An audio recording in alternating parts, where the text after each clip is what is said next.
I might I might not even bother with Damping Spheres, honestly. The Lotus matchup seemed pretty rough, and I was looking at deck lists from challenges all this week, and there's basically no Lotus. I think there's a ton of Prowess, ton of Phoenix, just not great matchups for Lotus.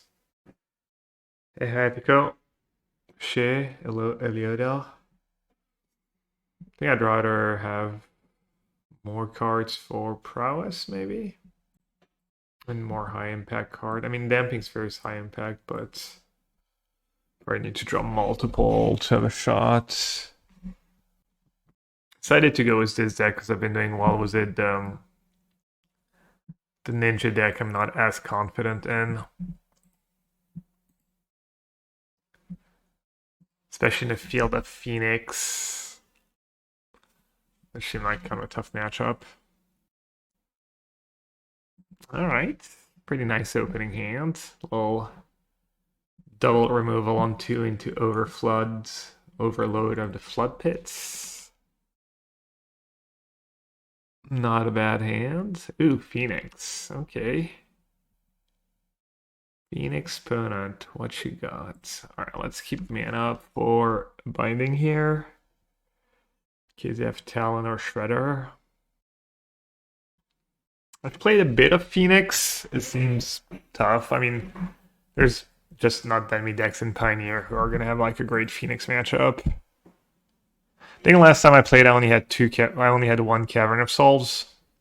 Cavern of Souls really important after sideboard. They have Annul these days. Dispute's not bad against you either. Having that second Cavern of Souls might be pretty helpful. I also have Extinction Events on my sideboard now. Therefore, more white-green company than Phoenix, but they might just be good against Phoenix. All my creatures besides the Overlord tokens are odd. Alright, did not play into my binding, which is unfortunate, obviously. It would have been a nice tempo play, or at least keep up with tempo. It's nice, they can't spell pierce creature on the stack. Can't spell pierce it. Pretty sure they were clicking their spell pierce there.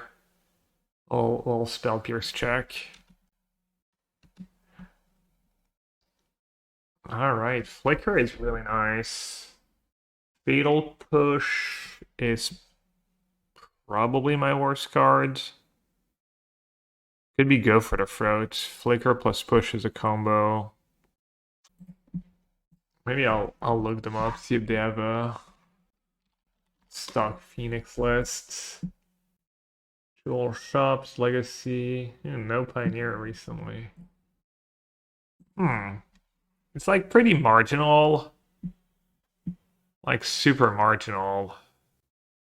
I'm gonna get fancy and keep the push and discard Go for the Throats. The LOL World Semis are just starting as well. Ooh, that's probably really cool for people into League. That sounds like a fun weekend. I think it was already the same last year. I feel like the LOL Worlds and the Magic Worlds are at the same time pretty often. Hey, Kelv. Little link. What's that? Some win rates? Sample size are tiny, but here are standard win rates. Mono red aggro, that's Quinn, 6-0. Azorius Oculus, wow. I thought that deck was quite bad. The mirror midrange did really well. My teammates didn't do well with the mirror midrange overall, though. Gruel Prowess, great showing for the most expected deck and most anticipated deck. Wars of Demons, Force of Chin. Okay, so what did bad? Gruel Delirium, Mono White Caretaker. Well, no one played that deck for good reason, looks like. Green Rim, that's my team. 8-12, only Cephalon was the deck, basically. The main ramp, I thought that deck looked quite bad, did quite bad. The Mirror Demons did really poorly. And, I'm surprised Golgar midrange did so poorly. Maybe it's version dependent. Alright, what we got here? Lots of cards in hand, but they're not doing much. I could just play Overlord, get a couple 2-1 flyings. It does give them target, but think with Flicker of Fate in hand, it seems quite nice to get that going as well. The mono white win rate is hilarious when you see the context. I don't get it. What's so funny about it? And what context are you talking about? Also, hello, Louise. Glad to have you so early. Stream can finally start. Hey, Drino. Hey, Ride or Die. Jim is here. Dido is here, but he's just here for the deck. Oh, I need to update the deck list, actually. It's really similar to whatever deck list you're looking at, though. Let me update it.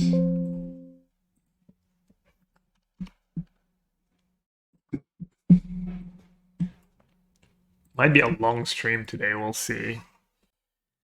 Pioneer into top 8 watch party. Maybe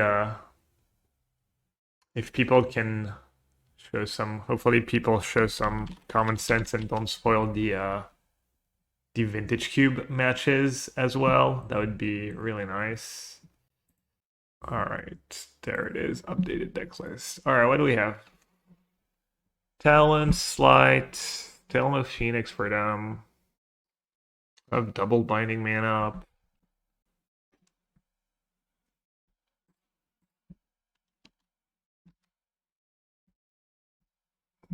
I wonder if I'm supposed to like flicker now even?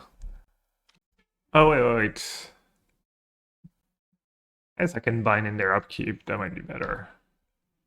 Probably want to bind that artist talent, right? Or should I just go after creatures? I don't know.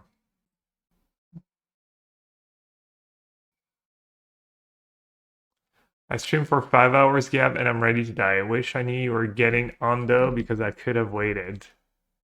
Oh, to like raids? That's cool. I mean, you don't want to be a slave to that stuff, honestly. Ooh, that's some pretty arc-like phoenixes. Alright, looks like I might get clapped this turn. Looks like I might regret my decision of binding in the upkeep too.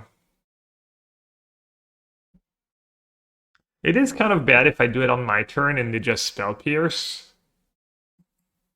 Because then they're just, they can tap me out, loot, use their mana. Their spell pierce is like not very valuable at this point. Right, they're playing the full 4 artist talents.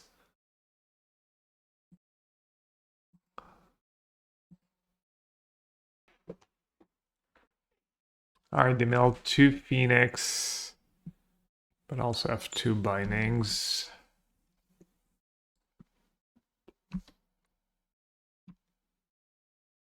I guess they're just dead, right? 6, 10, 14. Just take it.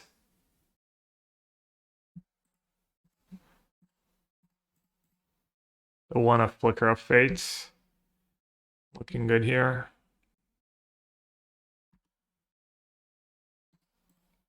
Still had all these bindings. Wow, I made them look bad. I mean, they did like Dirtle a lot in the first few turns. The Dirtle and I won the die roll, I think. Yeah. Alright, Rip could be good. Heinen could be good. Dispute could be good. Extinction Event could be good. Verse could be good. Veto could be good. I don't want Damping Sphere though. I think Push is probably mid and maybe even go for the Throat. I definitely want to keep the Beanstalks. I don't know about Zur. That one's kind of a question mark. Have you figured out to make the mana workable? It's the same mana base I was playing the other day. 9 Triomes, 1 Mana Confluence, only 1 basic, 26 lands. It's good. I think it's like... I think I have 15 sources of green, 15 sources of blue, 14 white, 14 black, and 2 cavern extra. So 17 blue, 17 green for that. I got a mix of Verge and check lands and shock lands. I have 14 creatures that have land types, 9 triomes and 5 shock lands. So this way on average you're gonna have, 1 in your opening hand. to turn on your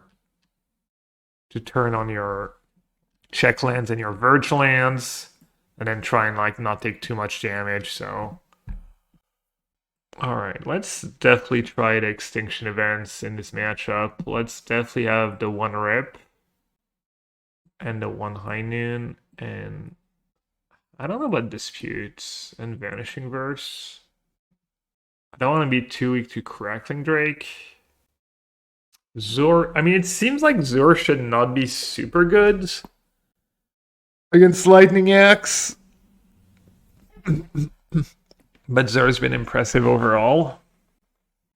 And Dispute, honestly, if they don't have Shredder, Dispute is nice to fight over their counters, though. Try and counter their counters. I think this looks pretty reasonable. I don't know if anyone has a strong opinion about Zur or Veto, that kind of stuff.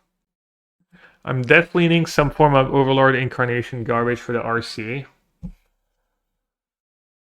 I could go back to Incarnation. I was not impressed with the deck overall, though. I thought it was just not a great deck. You like Veto for Cruise? Yeah, but keeping 2 mana up with this deck is not trivial. Zur blocks Phoenix.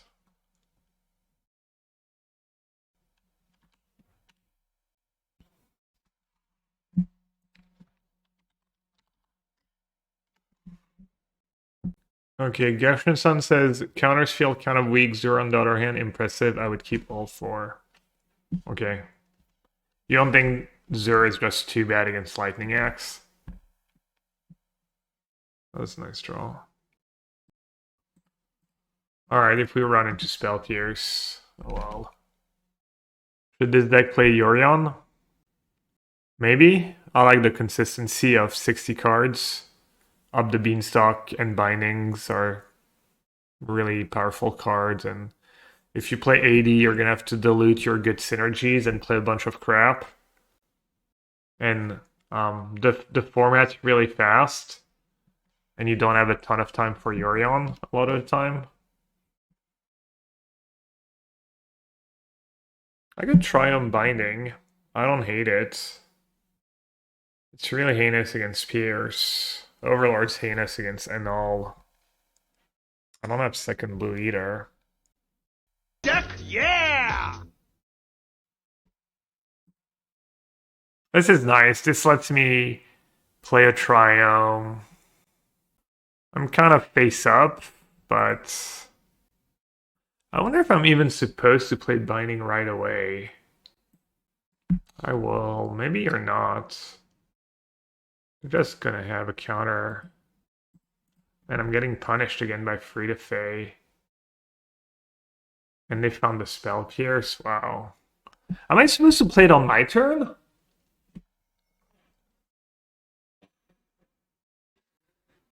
Am I really supposed to play it on my turn? Damn, they milled Phoenix. I'm gonna get to bring back a Phoenix now. Don't think it makes a difference. Feel like in their upkeep is better, but Free to Fae is a big deal.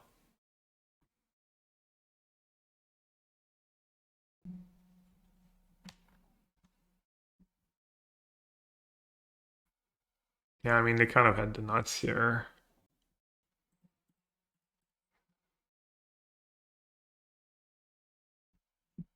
Oh, yeah, you're just supposed to play Overlords. I rolled. Kind of worked out. Made us like just super loose, honestly. I think I'm still gonna lose. I mean, that was just pretty obscene by them.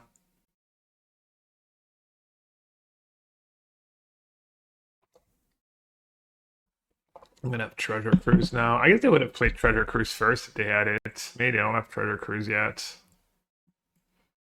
They kept them all. The idea behind Beanstalk was also trying to find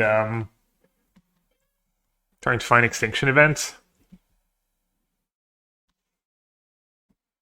Yeah, I think White Overlord was probably a better play. They probably don't have a ton of shocks left after sideboards.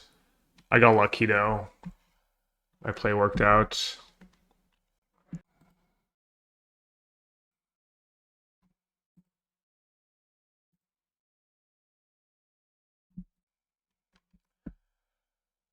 Can I live? Unlikely. Even if I live this turn. I probably need to top deck exactly Extinction Event next turn. Far from unwinnable. I mean, have you seen Artist Talent in action? The card's just not reasonable.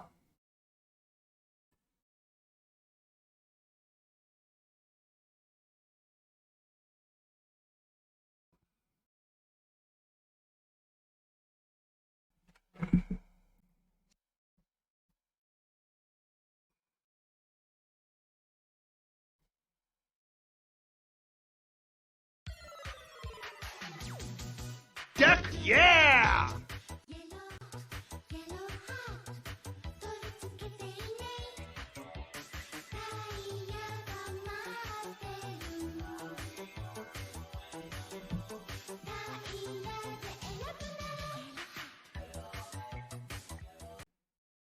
$72 Prime subs spent Poggies. That's efficiency. Love to see it. Catadonic Walrus, thanks for sticking with me all these years and clicking that button every month, just like Desmond, just like your life depends on it. Tournevis. Hello Gab, j'ai une question concernant les Worlds. Pourquoi les decks sont différents de la méta standard MTGO? Parce que les joueurs des Worlds sont des génies en avance ou que c'est comme au poker, les joueurs de live jouent différents des joueurs en ligne? Ouais, sur MTGO, c'est un peu... Les mecs se prennent pas trop la tête avec le standard, je pense. La plupart des mecs, ils net deck, etc. Donc peut-être c'est un peu plus poussé comme raisonnement pour les Worlds, mais pas forcément dire que c'est les bons choix. Je sais pas, c'est pas une question évidente à répondre. So I'm thinking maybe block Pyromancer. This way, if I do top deck Extinction Event,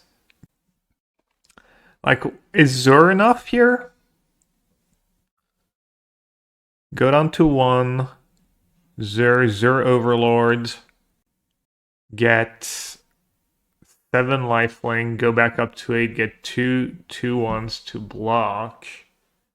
The Phoenixes. Plus a Zur. Let's say to kill my Zur still. Yeah, I'll block here. Okay, need Zur or Extinction Events.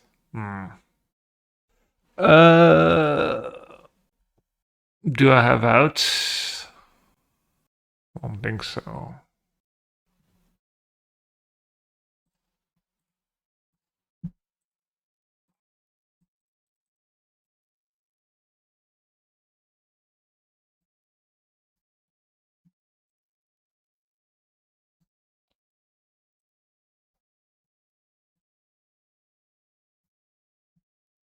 Alright, let's put Zur back in.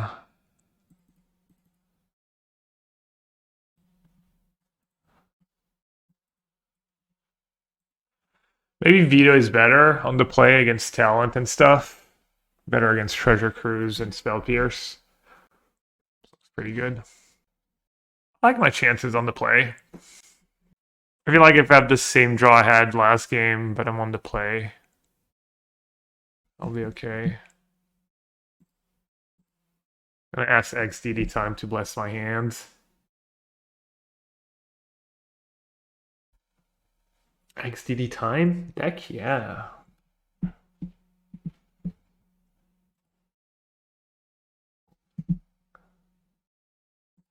Alright. Pretty good hand.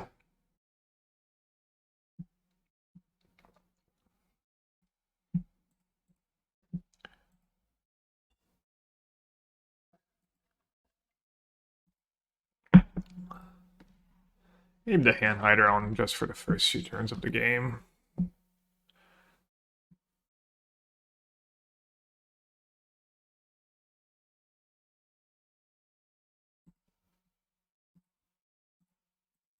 Alright.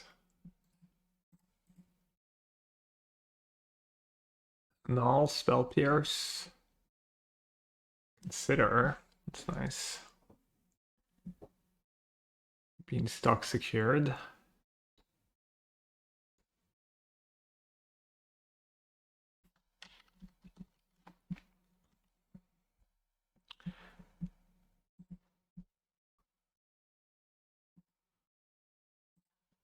Deck, yeah! Pretty decent draw.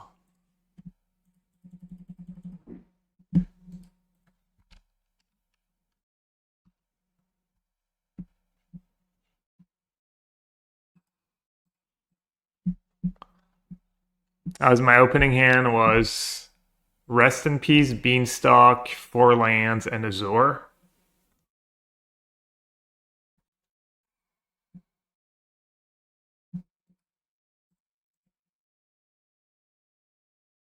A pretty commanding spot.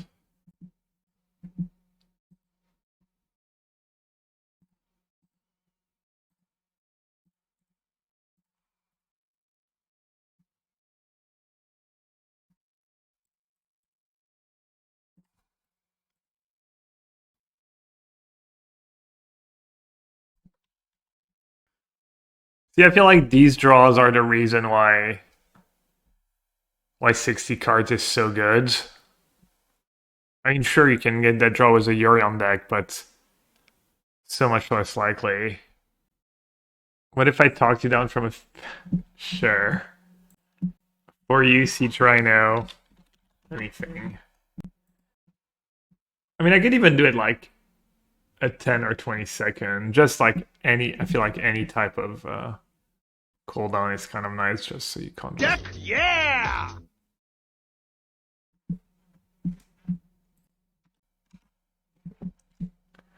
Alright, I don't think the game is over, but I would assume I would hope I'm a pretty big favorite.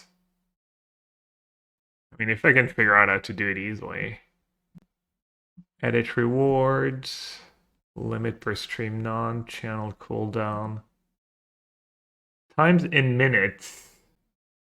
I mean, I don't know, can I do like... I don't know if I can do less than a minute if I want to put a cooldown. Because it says time in minutes. I mean, I can try 0.5. Is that an option? Error. Validation failed. Cooldown must be a multiple of 60 seconds. Sorry. Can do. Deck, yeah. Sagzanoan. I think I should probably lead with Zur. Can't dispute, can't negate, can't annul. Into the Floodmaw. Okay. And then now I'm good on mana. I just want to play the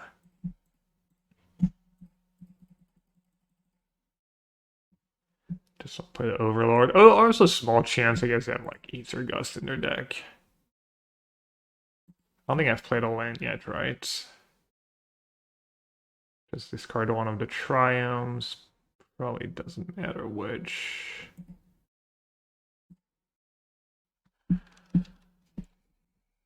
I mean, I'm ahead on mana. I'm ahead on cards. I'm ahead on boards.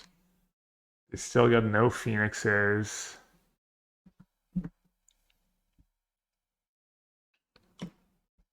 That's impressive.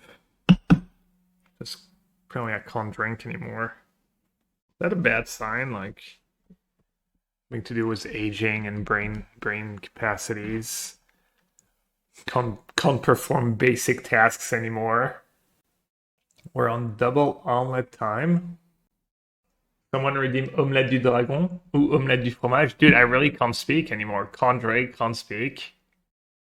Salut Dirty One. Salut the Scarab God.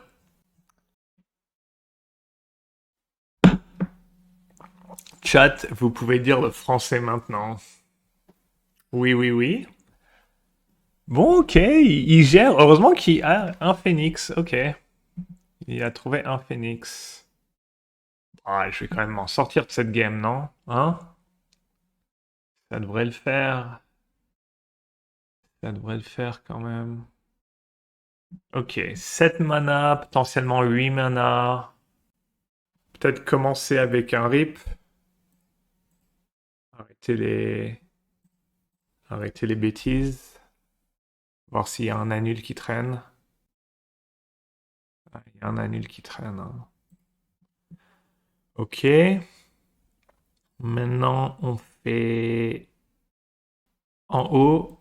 En haut les haricots. Et un petit Overlord en espérant que... Je pourrais perdre sur combo Time Walk, peut-être. Ce serait une manière de perdre la game. Puis je pioche pas terrible, quoi. Ce serait bien de trouver des anti-buts. Ça me déplairait pas, petit Vanishing Verse. Deckier en français. Un deck, c'est un deck. Deck, ouais. En haut, les haricots, je sais pas, ça s'appelle comment en français cette carte? Le suzerain blanc. Chiant pour Phoenix. Ouais, surtout à la 2, je pense, parce qu'ils ont pas les anti-bêtes à 1 mana pour tuer les 2-1, donc... Ok, prof, mais je pense qu'ils sont trop derrière. Je pense même si... Je pense qu'il leur faudrait un petit miracle, là. Est-ce qu'on tue ou est-ce qu'on chump? Ils ont 4 cartes en main. Vas-y, on va tuer, comme ça il est... Même s'il revient, il sera pas aussi gros. Pourquoi je parle en espagnol? Wow. Espagnol, intéressant. Vas-y, on a qu'à commencer avec un petit ça. Non, j'ai pas besoin de 12 000 Overlords. Ah, des anti-bêtes, ça c'est bien. Ça, je dis oui.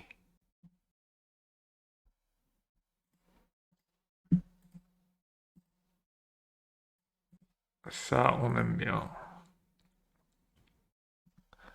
Vas-y, un petit Overlord histoire d'avoir des bloqueurs.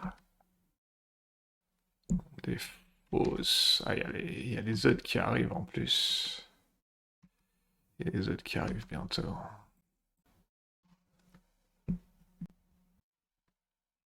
Artiste talent. Ok. Ok. Tant qu'ils n'ont pas la combo Time Walk, je vois pas comment ils reviennent dans cette game, honnêtement. Vas-y, même si je prends un spell pierce, on s'en fout. Je vais me débarrasser du talent, je pense. Même le hockey est franchouillard. Ok. Vas-y, un petit Zur là. Tu fais kiffer, deck? Ah bah voilà, un petit Zur. Suffit de demander. Il suffisait de demander. Ah, c'est bien l'Azur ou pas? Je sais pas. What do you think, chat? Is Zur good here? Was Zur a good draw? GG, sir. GG, buds. Alright, nice. Little Phoenix matchup. Seemed pretty tough. I won the die roll, and both games where I was on the play, they didn't have the greatest of draws. They had like a functional draw, but I was able to pop off. Why you wanted to board at Zur? Because of Lightning Axe, but you were right. Deck, yeah! Clearly, you were right. Also, if you don't draw Cavern of Souls and they have Annul and stuff, and you don't even resolve an Overlord, but yeah. Bonne pioche! Not gonna be needing that. Do you need XDD time to bless my hands? Thank you very much. What was DT playing the other day? I think he was playing Phoenix, right? Alright, I'm gonna save the 2 life and just play tap Watery Grave. Deck, yeah! Yellowhead, MTG bot is not showing the deck list, so you have to tell the bot to do as the command. Wait, what? What do you mean? Sacred Foundry. What the hell is a Sacred Foundry?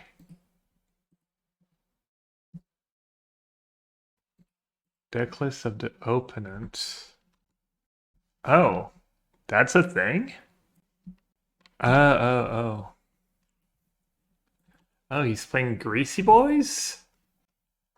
Ooh, that's scary. I don't have Binding Mana right now. Okay.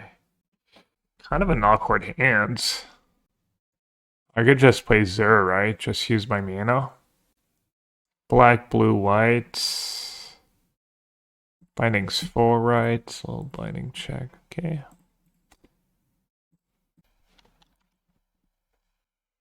Art of Greasefang question mark? Looks like it. Oh, nasty. Because in Binding Free now I only have 2 types. I only have Watery Grave. I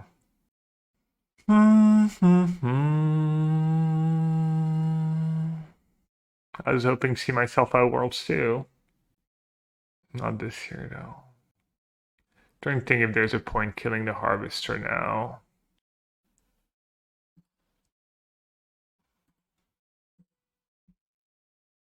When does World starts? I think it starts in 3 hours from now. Unclear? I don't think so. 3 hours, right? Maria said it during the broadcast. She said it would be live 1 hour earlier than previous days. No?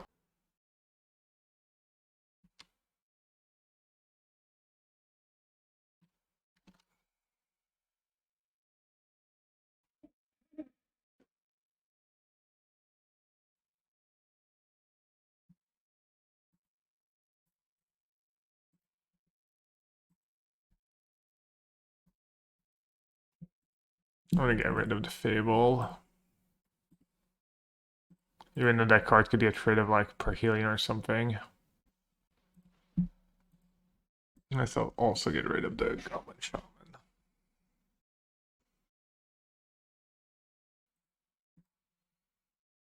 The greatest draws.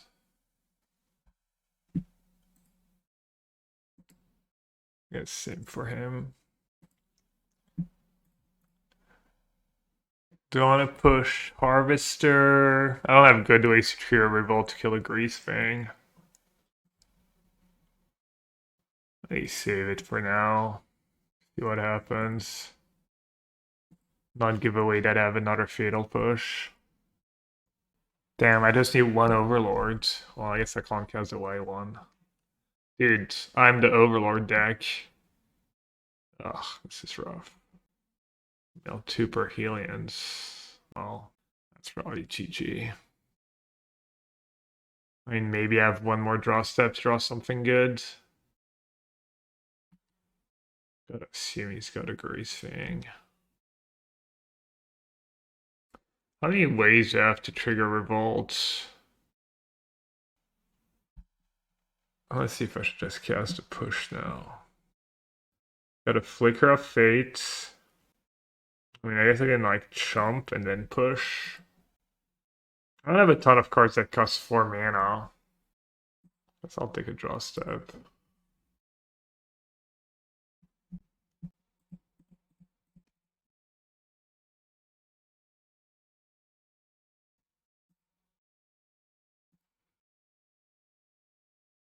Blue, black, so I want to keep white for binding. Just discard Zagoth Triome, I guess. I'm going to play Swamp. So I can turn on the Overlord if I need to.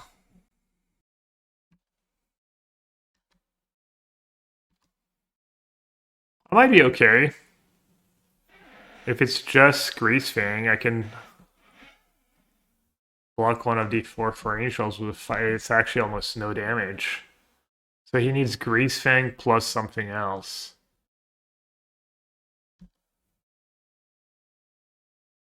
Perhelion super secured. Not Overlord. I don't feel like these Overlords are going to be a problem in the long run. I should be able to overpower. Still no Greasy Boy. Oh, he bricked. 4 lands. I mean, yes. Not bad to get rid of 4 lands, but probably not what he's hoping for. He's doing some... High level wheel spinning here. Just can't find a Gracie boy. Where are the rats? They're eating the pets. They're eating the rats. Push.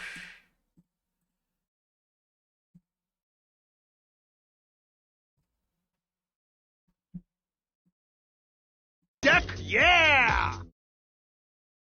Deck, yeah. No cards in hand.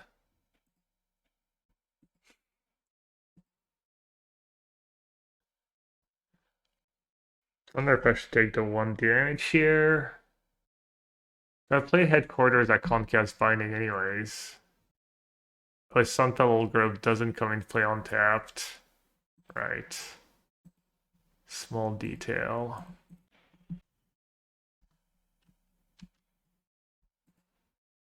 Assuming it's worth attacking, right? Kind of bad if he draws a Grease Fang, but... Deck, yeah!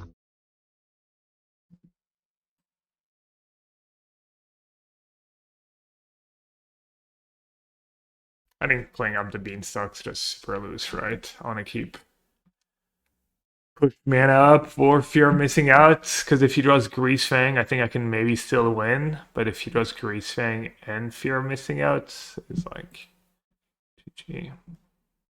Alright. Rip seems good. Man, I don't have a very good sideboard against that deck.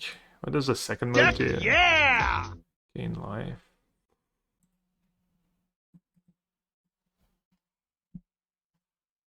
Rip, and maybe Vanishing Verse for Perhelion, Fable, etc. How much I want to board out though? Maybe too many push can be bad, but then I mean, Rip for Verse or push? Verse gets rid of Perhelion, push gets rid of the creatures for cheap. I don't think I want to cut any of the actual cards because of Thoughtseize. I want... What about Extinction Event Uneven? Gets rid of the 2-drops and Fable. Gets rid of the Angel tokens, could bail me out. Seems a little narrow still. I think Event is fine. Yeah, but I think all my other cards are pretty important. What do you think Event is better than? What do you cut for Event? Just watch your video about your Chalice on Zero. Man, was it cool? Yeah, Deck, it's pretty hype. Spelunking. The one Spelunking has served me well. I'm usually pretty happy to draw it. Oh, enough enchantments for Healer's Intervention. Healer's Intervention's so clunky. They do have a lot of targets, but it's so... It does trigger Up the Beanstalk. So clunky though, I don't think that's what that matchup is about. Alright, not great, but I don't think I can reasonably mull. Flicker. I think the 1 Flicker is just good value. You don't want to draw too many cards like that, but the 1 Flicker is powerful and seems just kind of lazy, kind of a lazy cut. Just kind of card you're cutting because you don't know what else to cut.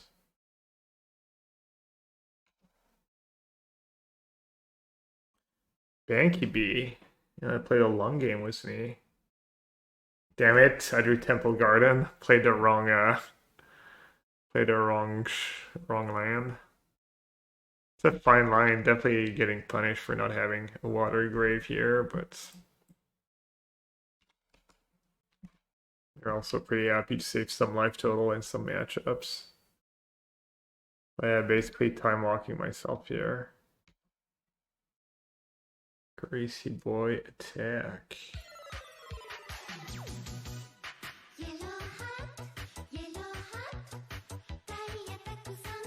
Ooh, for a second binding.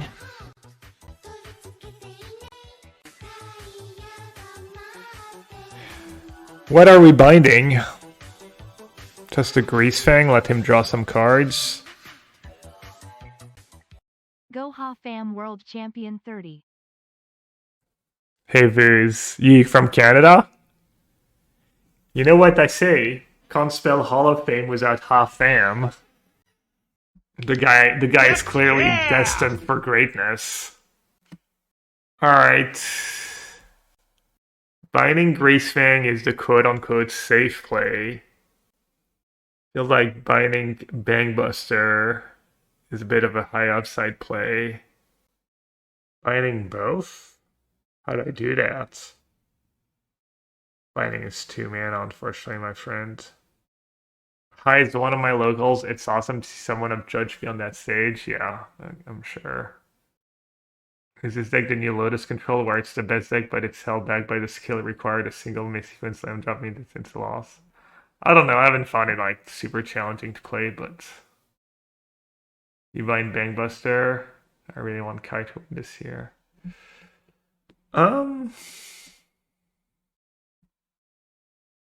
Binding Greasefang, he mulligans, so even if he draws a couple cards, I have like, if he top decks a Thoughtseize, it's not the end of the world.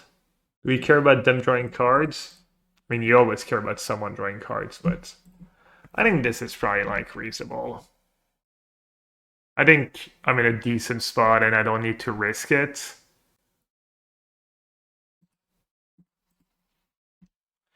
Alright.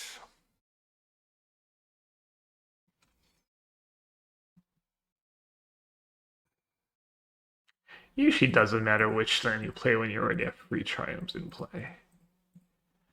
Alright, I guess let's just play Overlord.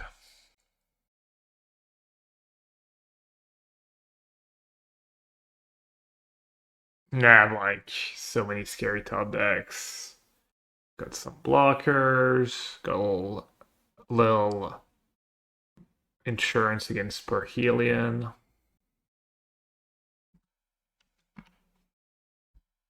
If he draws a Thoughtseize here, he's probably in not a terrible shape. If he Thoughtseize my blue Overlord and I break a couple draw steps. Looks like his draw is a little awkward right now, though. Just not drawing the right mix of anything.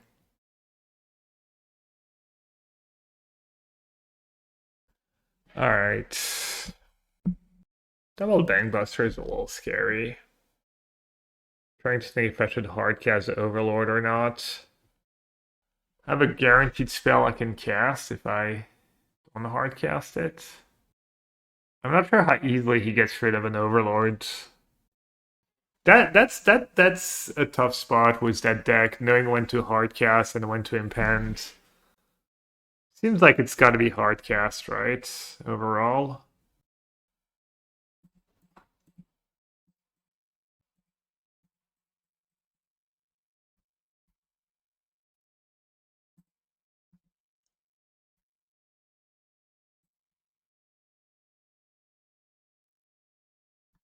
Hardcast, no attacks.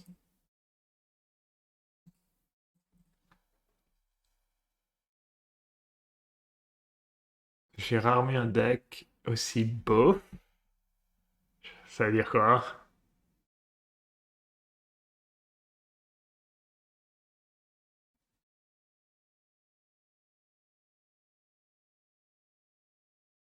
What's up with the main face tap out to draw a card here? That one was kind of weird. Deck fait des blagues déplacées au patch famille. Alright, let's see. Don't want to send the flyers in 9 damage. Lazy, just don't want to think too hard about it. How do you say deck? Yeah, deck where? So silly. All right, probably play this. So my binding costs 1 mana, and then play Rip. So I don't have to worry about dealing with Greasefang.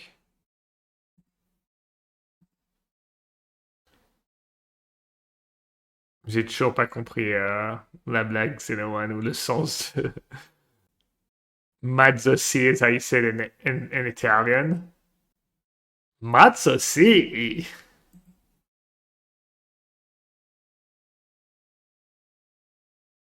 Hmm. Alright, maybe not binding earlier was a mistake. Is there anything I really want to bind? Second Bankbuster is not a terrible target. Hmm.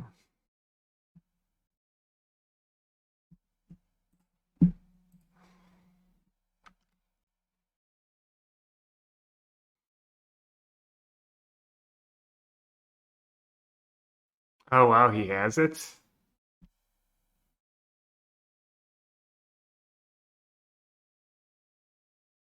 I wonder how many for healing he actually left in though.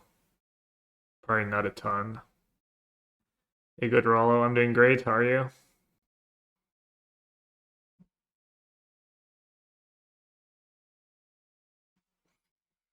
All right, I have a lot of draw steps to draw. Really, I could cycle first.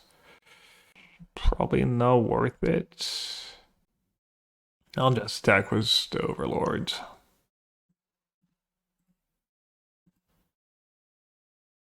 Hmm. Extinction Event better here or Spelunking? Easy Spelunking, obviously.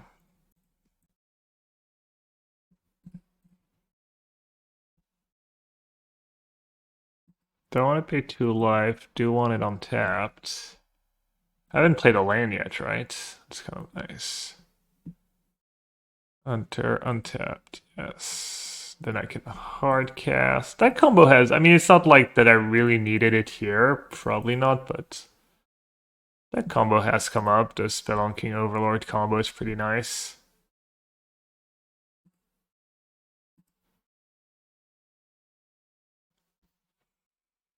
Can I message DT and let him know that we'd love to see streaming again? Thanks. I don't know. Did you ever sub to his channel when he was streaming?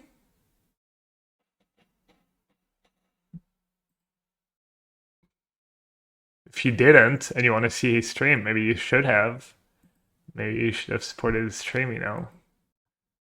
You did? Well, I should have first main here. Deck, yeah! I don't know. Streaming is, I mean, it's time consuming. Takes a lot of time, and I don't know much about his personal situation and why he stopped streaming. What's going on with him? So I've literally never really talked to him besides tiny bit in his chat or other way around. I'm not gonna lie, I would have liked to have hit a Parhelion at some point in this game. It would have been nice. I don't know what to say. I just said I dodged a lot of bullets. I should probably kill that Grease Fang, right? Not let him get a free Bangbuster.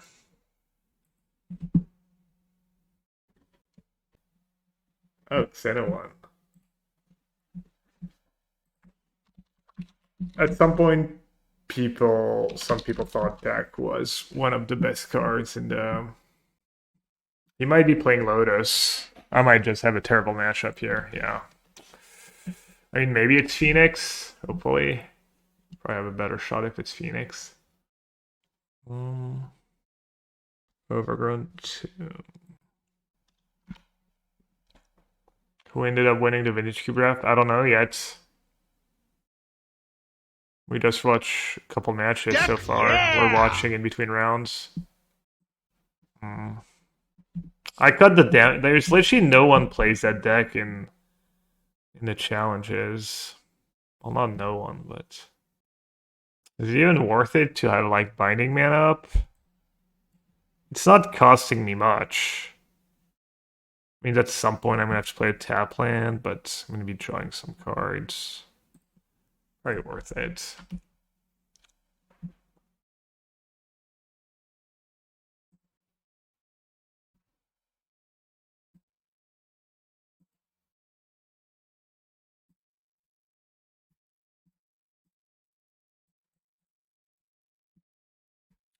No relevant cards in my deck. Feels bad, man.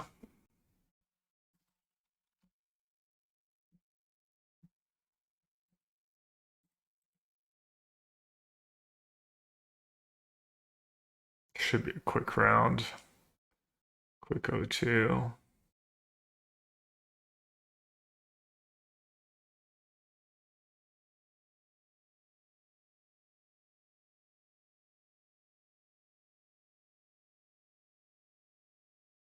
I'll make him do it, I guess. Nowhere to be.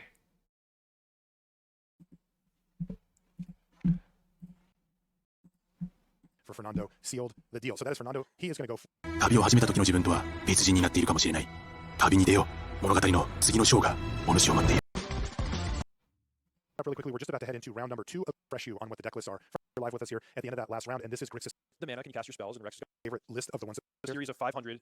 That's it, limited edition, 499. I guess going to folks who are here on site, and one going to the winner of this giveaway at home. That's right. So VCL in the chat. All you have to do is follow the channel to be eligible for that, and you can potentially win this. We also have another giveaway that we're going to do in just a little bit. But for now, let's take a look at our next upcoming matchup here, which is Fernando, who we just saw, versus Rex. And just to refresh you on what the deck lists are from these players, we're going to take a look at those as well. And you can see here is Rex's list. Now, this was one of my favorite lists of the ones that we looked over because of how straightforward it is. Read. Yeah, Okay, this so is, more or less both- one of the cleanest, both- crispest, most effective strategies you both can go for. beans, And this is a good version of it. Lulu beans and evaluating a deck like this Papa is, beans first, the both mana, won. cast your spells, and Rex has got 2 dual lands, And then drops into Fur the- won. And who's the fourth person who made it into semis? 1-drops, including Ragavan.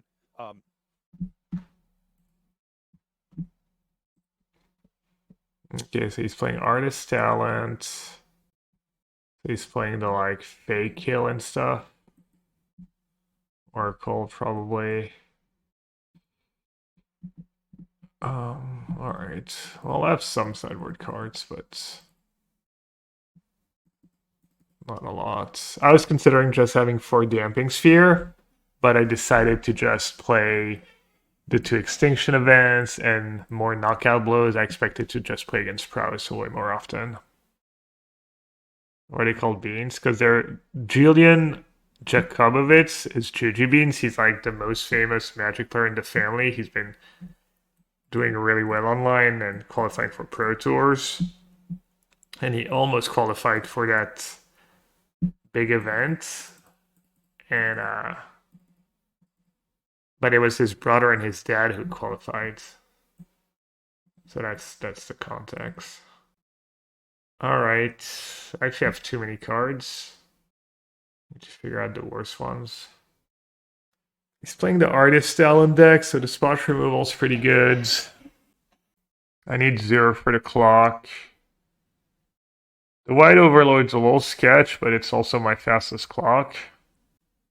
I think I want max removal. I think I'm just going to cut to White Overlords.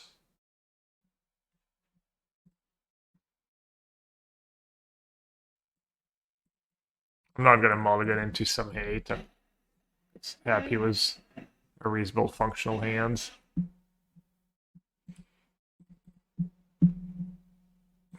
Well, I say functional, I don't have the third land. But I didn't jinx it.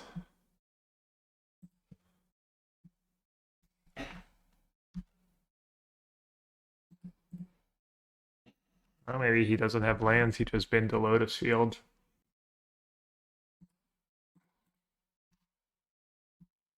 Big draw step. Let's see if I build my deck right. Nope. I guess if I'm gonna stumble and get unlucky, probably good that it happens here. Oh well, this game is probably over. Even if, I mean, he's gotta, like, I'm not doing anything next turn. He gets 2 turn of talenting. Maybe I should mulligan more aggressively. It's not like he's gonna have a ton of interaction. I felt like that was a like decent start to a potentially good draw. If I can go up the beanstalk into Overlord and then untap was a bunch of removal, find some hate and stuff. Well, it's just silly. Can you ever mulligan a 2 lands, 2 beans down? I think in this matchup you can make an argument for it. I mean, I even had double blue for Overlord at the Floodpits. Literally needed any untap land. You'd keep. I think it's close in this matchup. I mean, it's hard for me to have a bad hand. It's hard for me to have a great hand. But it's also hard for me to have a bad 6-card hand. Dagarambe says to the people going to the Lille RC, to Lille gamers, Fanfinity just confirmed that foundations won't be legal in any event. Earlier they said side events will be different, so you don't have to worry about getting foundation cards even if you're playing in. It's kind of annoying. I would have liked to like play a bit in one of the sideboard games. Question: are the verges better than the Czech Deck, lands? yeah! It's complicated. It depends. I don't know. Problem with the verges, if you draw too many, you can get screwed over. But I don't know if it's worth it to play. The Czech lands I've not been punished by the Czech lands. So let's say your opening hand is like Drowned Catacomb in Temple Garden, for instance. If that was a Verge, you can't play a Verse on turn 2, or go for the Throat, or push. Whereas if you have these two, you can go turn 1 tap Drowned Catacomb, turn 2 push, or turn 2 shock, play the Black Spell. So there's like some combinations of lands where having these lands just better. I think you don't want to play too many of the same Verge. If you look at only playing 4 and I'm only playing 2 white green, 1 blue black, 1 blue white. Because if you draw 2 of the same, they don't unlock each other and it's really bad for you.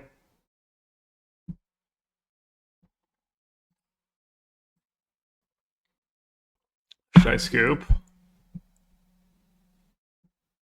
It's like 0% to brick, right? Could you make this deck work in standard? I mean, it'd be much worse.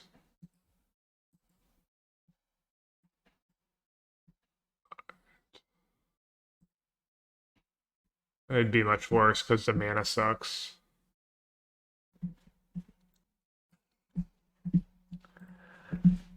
Alright, what am I up against? Should have checked first. Giganta. I hope I have black mana for that push. I do. Looks like my opponent has a fatal push in hand and they're not ghosting. It's next level. That's kind of nice. Fear of missing out. Never mind. It's not prowess.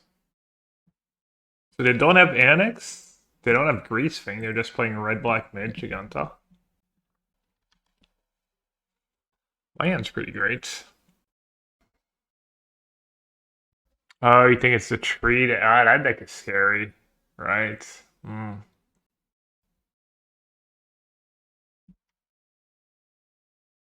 What? Can be cast by staying mana? Is that just a Moto bug? Should I even push that creature?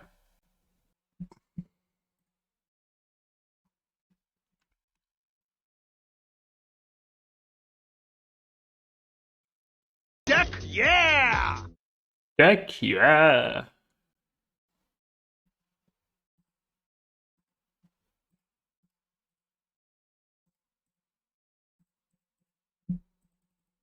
Okay, I do have the curve. Overlord into Zur. Monkey says, "What's Nassif's win condition? You, my friend, must not know what yellow hat very Cavern well. of Souls and Spelunking. This is not a guy who powerful brings win enough. conditions."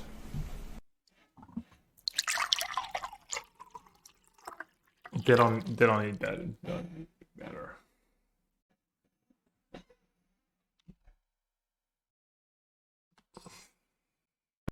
Zur definitely tempting. What are my options here? Verse not getting rid of much. So if they play a tree, they can put me down to 3, but I don't really care, right? I'm seeing just playing Zur is right.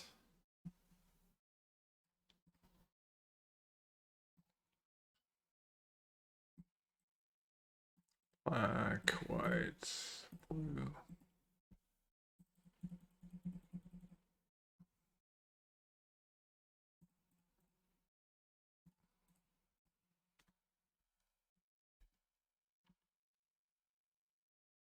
Deck, yeah!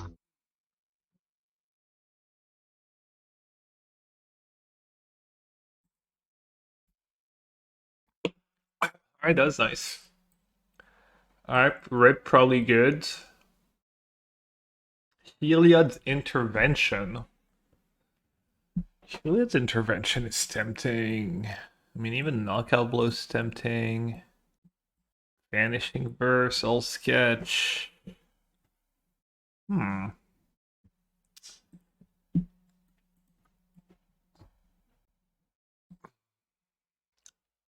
Why'd you cut, though?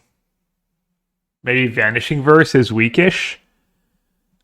They also have a lot of even casting cost creatures, right? I'm a little worried that's way too many expensive cards if I do that. Let's go for it for non-artifact. It's FOMO, it's Fable Token. Is Verse just a better go for the throat? Gale's Harvester. I have mismatch go for the throats.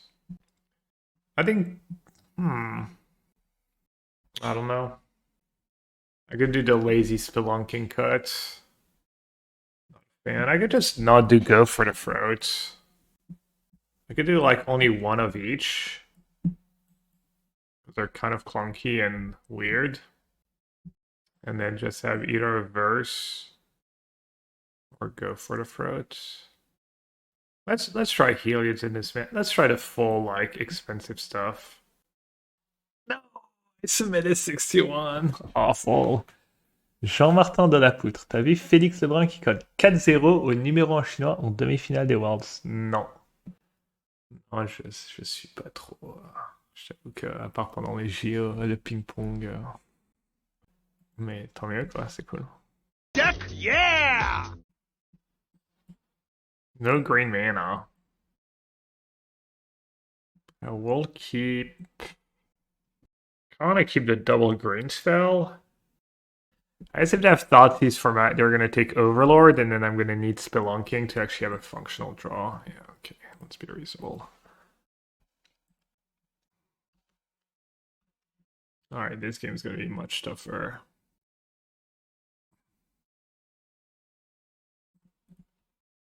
Damn, should have believed in the heart of the cards maybe and kept the Overlords.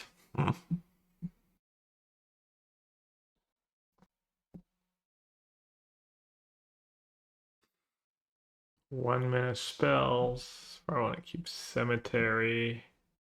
I guess I should play a green one just in case. Let them know it's fine. Just in case I draw green Overlord next turn.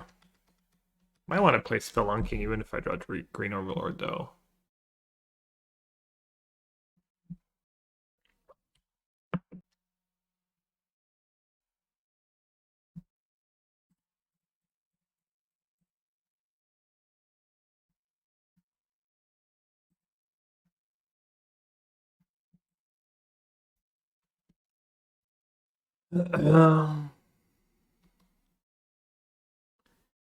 Helo's Inspiration is a good card. It's for the mirrors mostly and incarnation decks.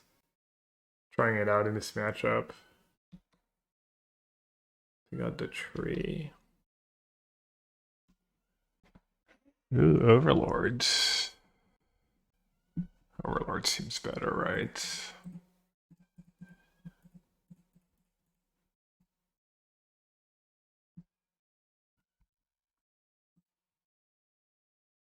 Deck, yeah!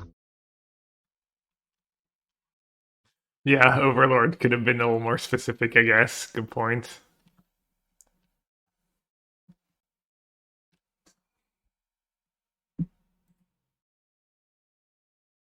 Keeping green Overlord over white. Yeah, it was Extinction Event on even and stuff. Thought it kind of made sense. That's some good draws.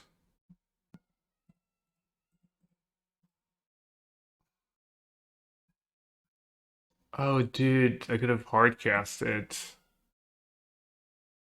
And still have Binding Mana up.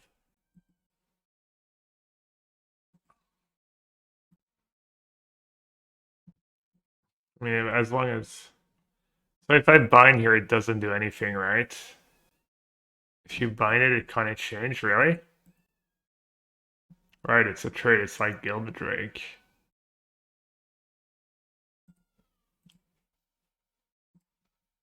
Okay, that makes sense.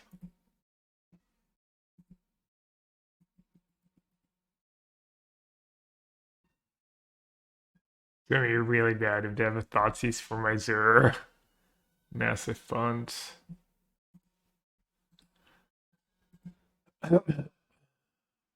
Imagine if we died there. That'd be funny. That's how the rules work. Tree would be pretty broken if all you had to do was like play removal spells and you just activate it and kill your tree in response, and that's like a 2-card combo. It would be pretty decent.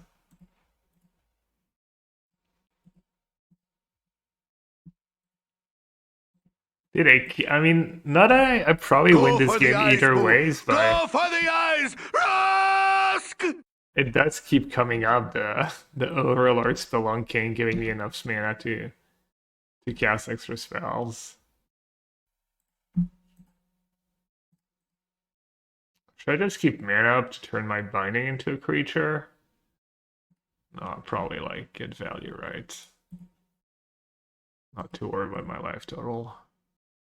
I'm not sure I've played a land this turn, but I don't think I need a land.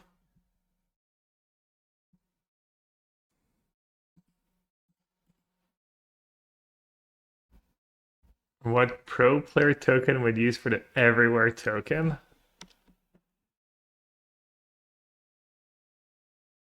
I have no idea.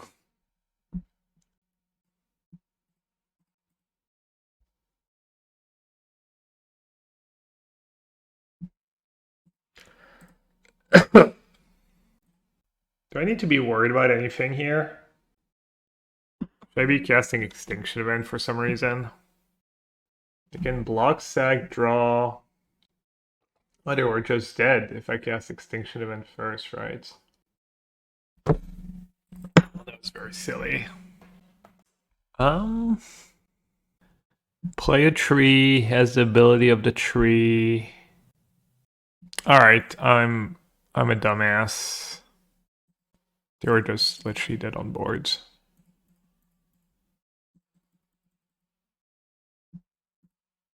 But let's not compound our mistakes here. The genius of Gabriel Nassif. Alright, good enough. That was a beating. Didn't look like your draws were really great, but like stuff lined up decently for me. That's quite bad. Well, let's see. Philly 15. Probably Phoenix. If I had to pick a guess. I'd have basically no history. I can cast all my spells, which is nice. And I have push. What did they play in Vintage? Tron, in Modern. Tron, Yogg, Crashing Footfalls. I mean, I guess I'll keep. Phoenix. Yeah, not surprising. Not a very good hand against Phoenix. It's okay if they have, it's okay if they have a Shredder, I guess.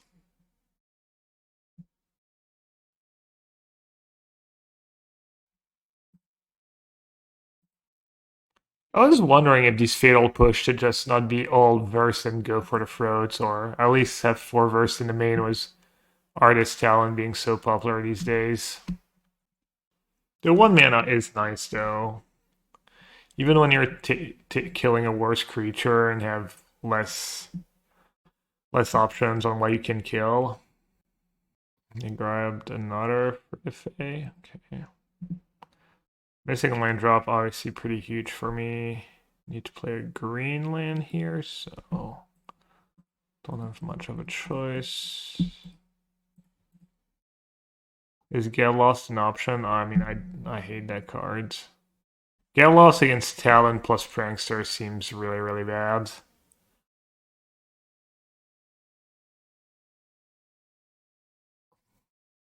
First is good in the meta. Killing Fable token for 1 mana, Harvester, FOMO. How long till World Stream? I think 35 minutes. If I draw like a bunch of spells, I feel like I might be fine. That's a great draw. Phoenix in the yard though. Interesting. If I play it as a creature, it's just gonna die. I'm almost helping them at this point. So I don't think I want to do that. Question is, do I want to play the white Overlord or the blue Overlord? I have a lot of 2 mana cards I could draw that are good.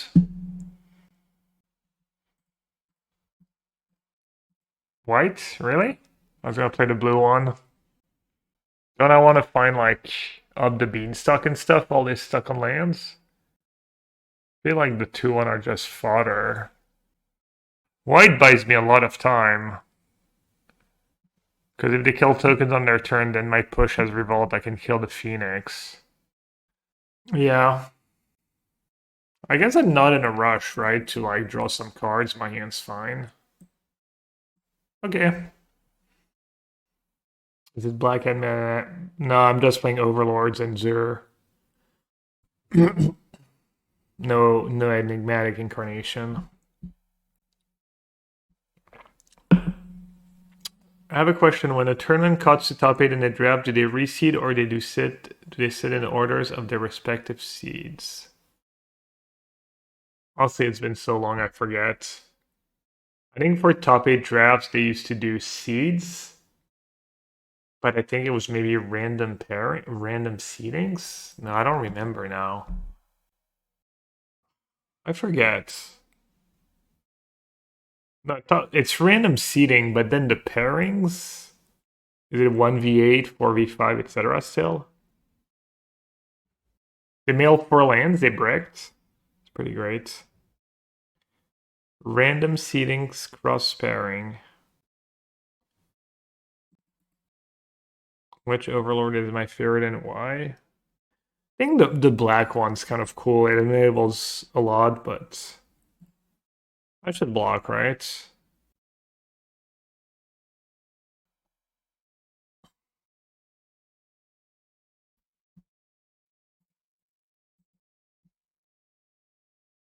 Oh, maybe I should play Glacial Fortress and tap that. That was a silly mistake. Whoops. It's not all downside, but that's not great.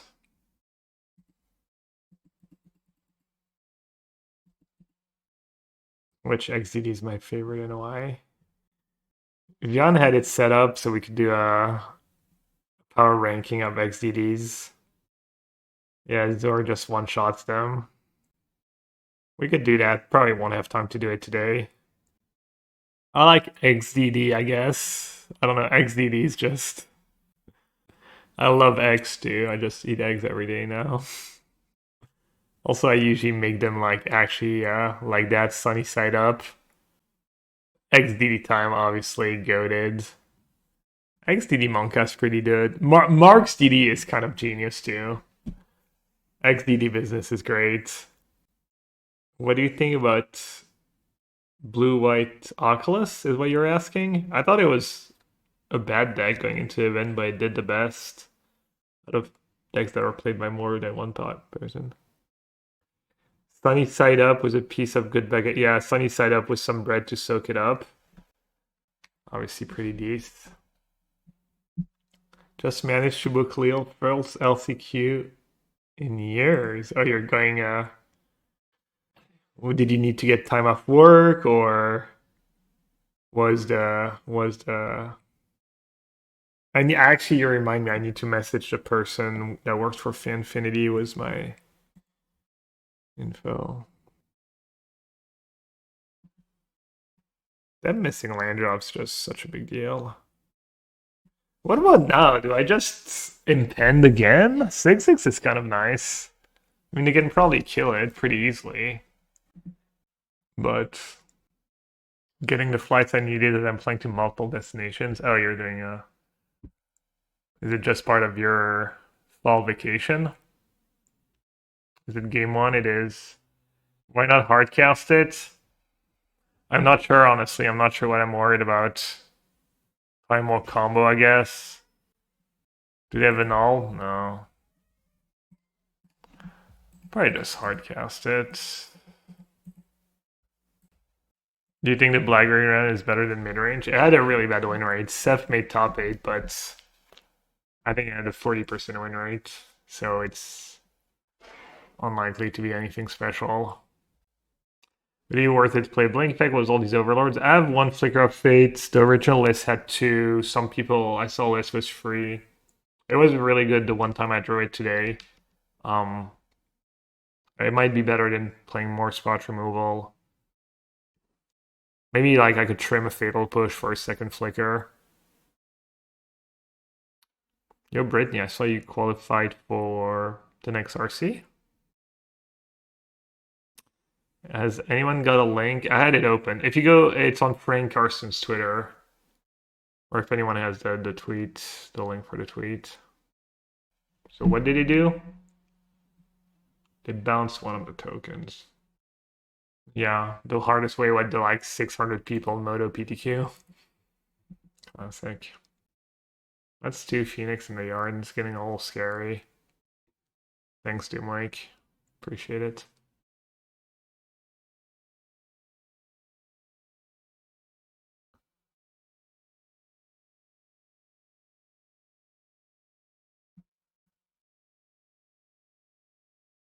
And this game's just super over, right? Did not realize that thing doesn't have flying, right?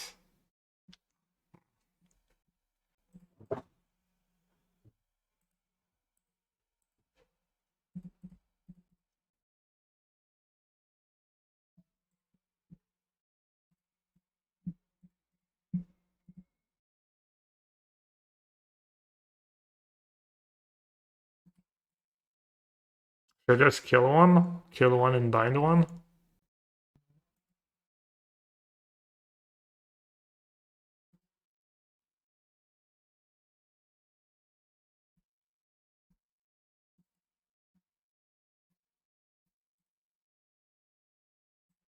I'd say binding for pros, but I have 2 more spot removal.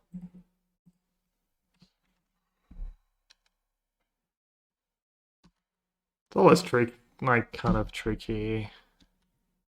You get in these spots where you feel you can't lose, you have all good options. I'm like, just reasonable, right? Reasonable enough, surely. Surely what I just did was not totally horrendous. And that's good enough at this point. Most versions don't play the Time Walk combo anymore. They don't play Trespass plus Iteration. First time Chads. Let's go. Just for you, welcome to the stream, and I hope you enjoy the little water pour.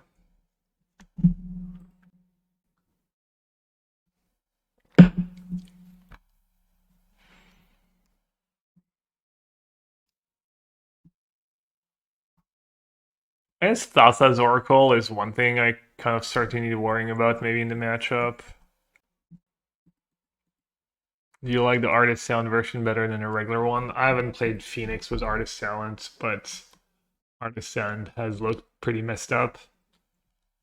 Shredder can just still be excellent and win games, but it seems like most people are on the Artist Talent. Kill 2, attack for 14. So they're just dead on board, right? 1 mana. They could have... I guess they could have Into the Floodmaw. People have been playing that card. I guess if they have Into the Floodmaw, they're going to do it before attacker, so I can just attack first. But I'll have my answer.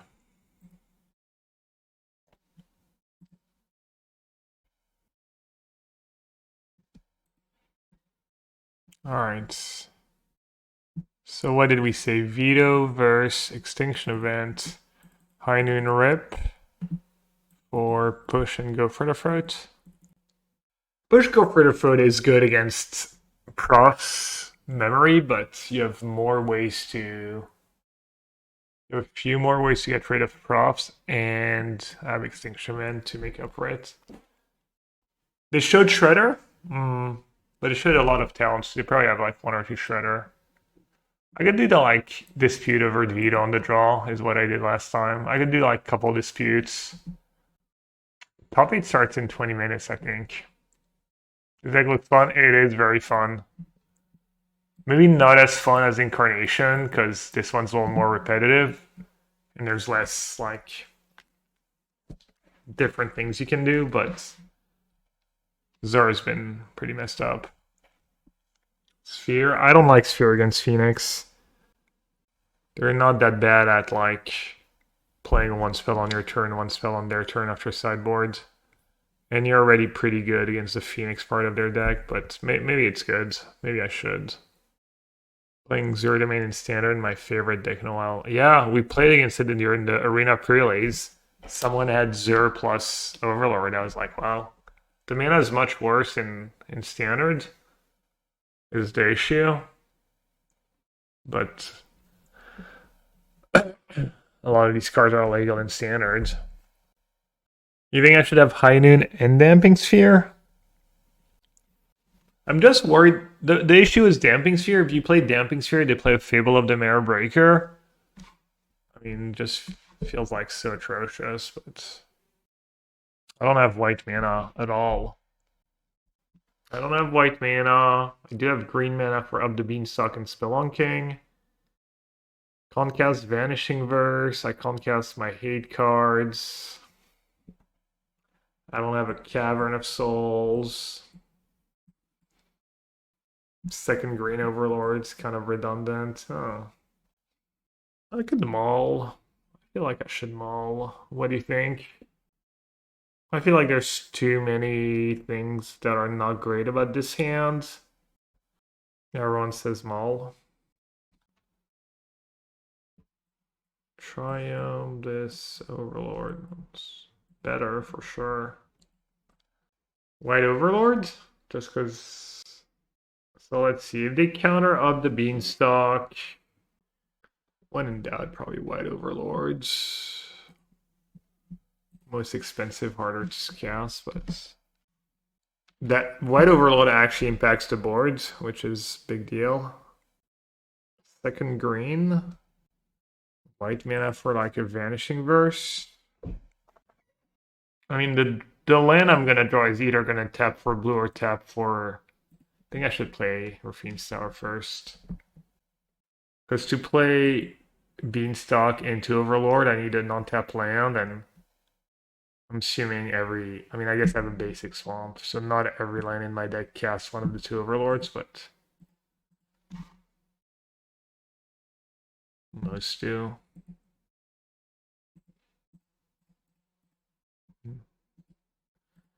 Alright, getting Up the Beanstalk in play is nice, but unanswered Shredder is a little scary too.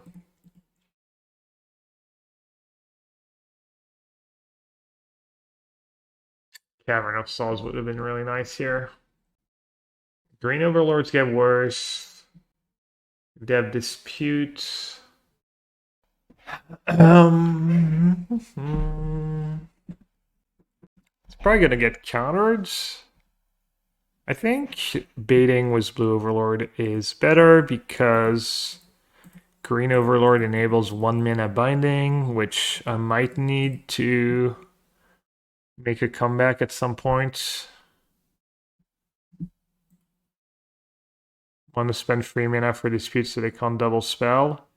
That was an argument for the Green Overlord. I thought about it. I thought it was like not meaningful enough. That's the one that comes into play tapped. I have pretty good mana, right? I have triple black, double blue, a lot of white, a lot of green. What are your thoughts about non-magic IP being printed into standard? Is it just a lore issue? I don't really care about that stuff that much or have strong opinions about that stuff, usually.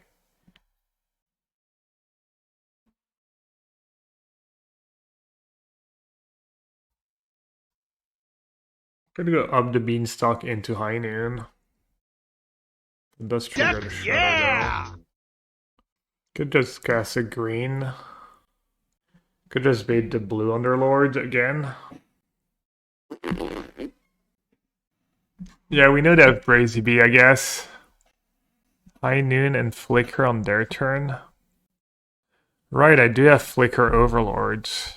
Well, I need to focus. High noon on my turn, Flicker Overlord on their turn. Bean plus Flicker. All great options, honestly. The high noon in play negates their tempo plays, their cheap removal, because even if they get to play a cheap card. I kind of like the high noon Flicker of Fate suggestion. So let's see, I play high noon, they bounce it end of turn, they're tapped out. I get to Flicker my Overlord. Doesn't look like they're doing much right now though. Does seem like I should play a spell and Flicker. Deck, yeah! Deck, yeah. Clock, yeah. Alright, let's do the high noon thing. Blanking my Overlord is arguably not even that exciting though. I mean, maybe this line's just bad. Go for the eyes, boo! Go for the eyes! But dude, they can just Brazy Bee my Overlord now. Well, that's probably horrendous. I mean, I guess they still don't have. If they Brazy Bee my Overlords, they have to win for a high noon, which surely high noon does something. As much as I hate the cards. Heck yeah. Clueless, yeah. Should have just done what I do best and tried to draw some cards. Deck, yeah!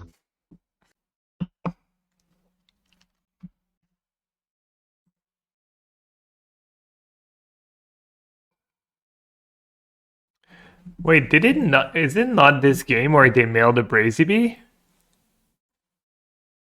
Bouncing Overlord is crazy dare. I mean, not really, it's coming online soonish. And it's not as good when there's high noon in play. I probably shouldn't cast my Flicker, right?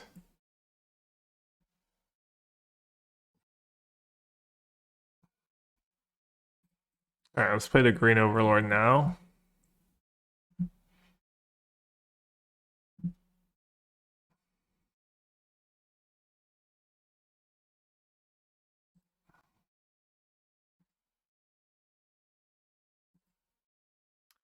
Update starting soon. Yeah, looks like we'll be right on time to catch a beginning of coverage. We'll try to watch as much of it as possible on the stream. I'd love to draw Cavern of Souls. I played for Cavern of Souls. Gab just pull an all-nighter. I'll probably be up pretty late. I woke up. I went to bed at 3:40. I slept 8 hours. I got good sleep. Who do you think is going to win? I didn't look at the bracket or the matchups. Top of my head, I would say Quinn. He went undefeated in Constructed. Who went undefeated in Constructed? It was like him and Steph. Alright, I need to figure out if I should use my Flicker here. Let's assume my Flicker Overlord Dispel Pierce it. I still have Dispute for next turn. I think I should save my Flicker, maybe.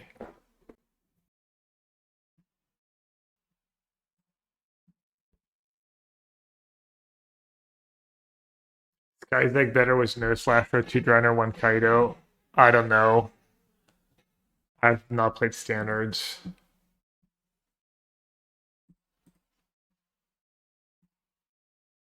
I wish I knew if that High Noon was any good this game. Doesn't look like it's done much for me, but who knows. Okay, looking like it's pretty good if they're bouncing it.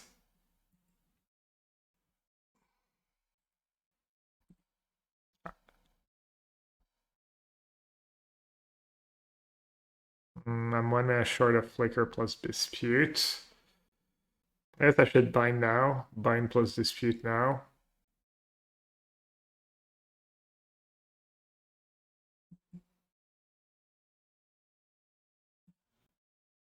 Let's trigger Shredder again, but I think that's fine. Just keep the board somewhat clean. It's not like that Flicker is going to be bad later in the game.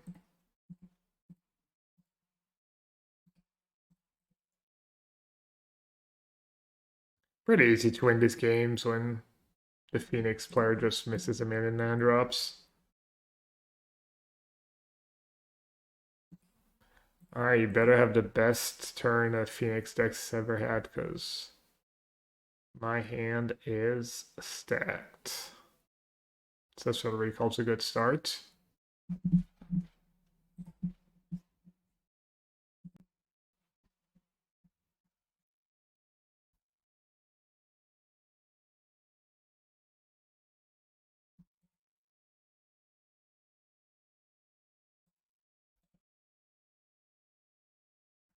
Okay. I mean, where do I even start? Just there, right?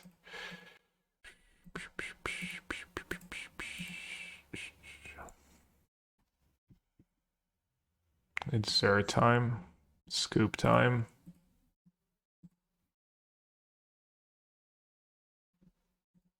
Is activating Overlord just greedy? Probably just is, right?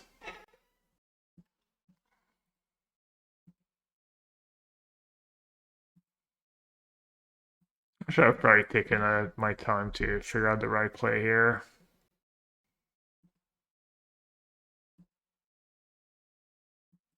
Feels kind of spew not to have played either Rip or High Noon. But I didn't want to play I didn't want to play that into Spell Pierce when I flickered to save my Zur. Or just 2 mana to activate the other Overlord for next turn. Can't imagine they can win this game no matter how good Artist Talent is. Maybe should have led was one or the other. Yeah, I don't know. They play Annul these days.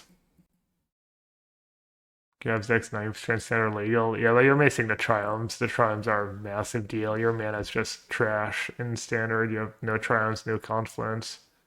Ice Kai Buddha's matchup in quarterfinals. I don't know. I think Seth is favored. Their teammates who they tested together. Those are 2 decks my teams played. I like Zurich casting High Noon, activate White Overlords.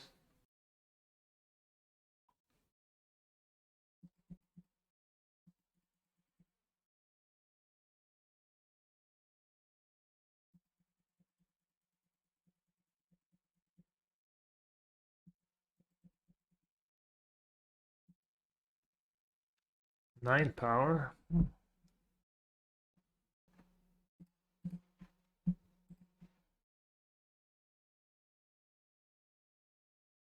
Alright, at this point, if they kill Zur, I don't think it's that big of a deal. Oh, I guess I should just activate the Binding or the Overlords. Probably still the Overlord. Oh, why don't I just untap? So I can activate both. Yeah, I really don't want to lose my Zur. Up it's starting. Alright. I'll do my best to kill my opener real quick.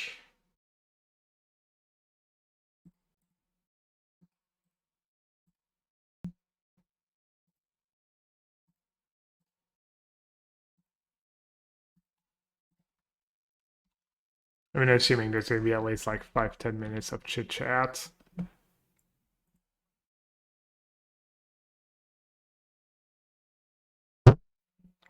Thanks, John.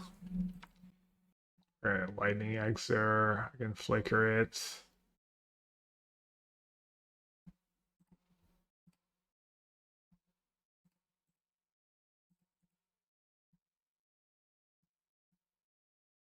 And I can play like Rip plus sign in. Okay, good enough. Let's load up the Magic channel. who is named after the Player of the Year title, who's won everything that can be won in this game, is actually going to win this World Championship. The run is improbable, and if he's able to hoist that trophy, it's going to be one of the best moments in Magic history. Absolutely. I'm so very excited. We have 3 people in our top 8 who have won a Pro Tour before. Only one person in the history of the game has ever won 2. It could happen again this weekend. Well, let's take a look at how the tournament went down, starting with the action on Friday. Mani. Well, Maria, it feels like an eternity ago, but we kicked things off, as we always do, with 3 rounds of Duskmourn Limited. After that, we swapped over to Standard Constructed. Yeah, Cedric always looks great. At the end of which Maria also always looks great. Better came back for day 2 yesterday. And I felt like there was a lack of shininess. It was a little sparkly, but compared to yesterday, rounds 8 through 10 before we switched over. You think you would ramp up the sparkliness on Maria's side. Their seats into the top 8, and now that's where we are. Your set team or pros can do better. Sunday. I had an Welcome actual, to your like, single not elimination top 8. terrible Playing win rates, standard I all think. the way down. We're playing best 3 out of 5 games, with sideboarded games beginning after game number 2. Well, if you missed any of the action from the feature match area yesterday, and there was a lot of it, don't worry. Cedric's got you covered with the highlights. There was a lot of it, as Maria did mention. Day number 2 is always a wonderful day in a tournament like the World Championship. You're going to see us starting on the outside and working ourselves into the Las Vegas Convention Center, because there are over 15,000 people playing Magic here this weekend. Let me tell you about the World Championship. What do you think of Phoenix now? It's probably like best deck in Pioneer, but Paul I don't Chi, know. Marshall Sutcliffe among I've been enjoying that Zero deck a lot. I Javier think the Dominguez, Zero deck very is happy good about as long it. as you don't Javier's run bringing into the Lotus energy here Field too in the much, top and eight. as long as Seth people Banfield don't with show a up with fun back to fist bump nature as and well. This is just awesome Filler to watch nonsense. these players lock up top 8 berths, lock up their dreams. Of course, have players who we've seen on this stage before, like Marcio Carvalho.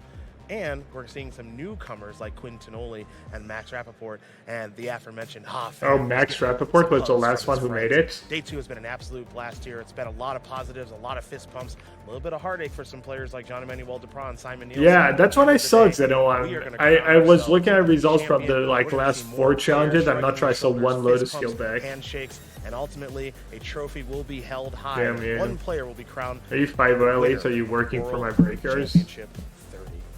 So very, very much on the line for all the players here this morning, and history could be made in a really big way. Top There's 8's all a trophy constructed, that's yeah. up for grabs here. But what about our top 8? Who are they? Let's meet them right now. Yeah, and people betting on Kais are like just, just love Kai, and then smart money's like Seth Quinn's Manfield, contest. United States, Golgari Ramp. Quinn Tonoli, United States, Mana Red Aggro. Marcio Carvalho, Portugal, Golgari Midrange. Hafam, Canada, Dimir Midrange. Javier Dominguez, Spain, Dimir Demons. Yoshihiko Ikawa, Japan, Guru Prowess. Oh, Max Rappaport, United did States of Ichikawa America, have to Dimir win his Midrange. last one too? Kai Budde, Germany, Dimir Midrange.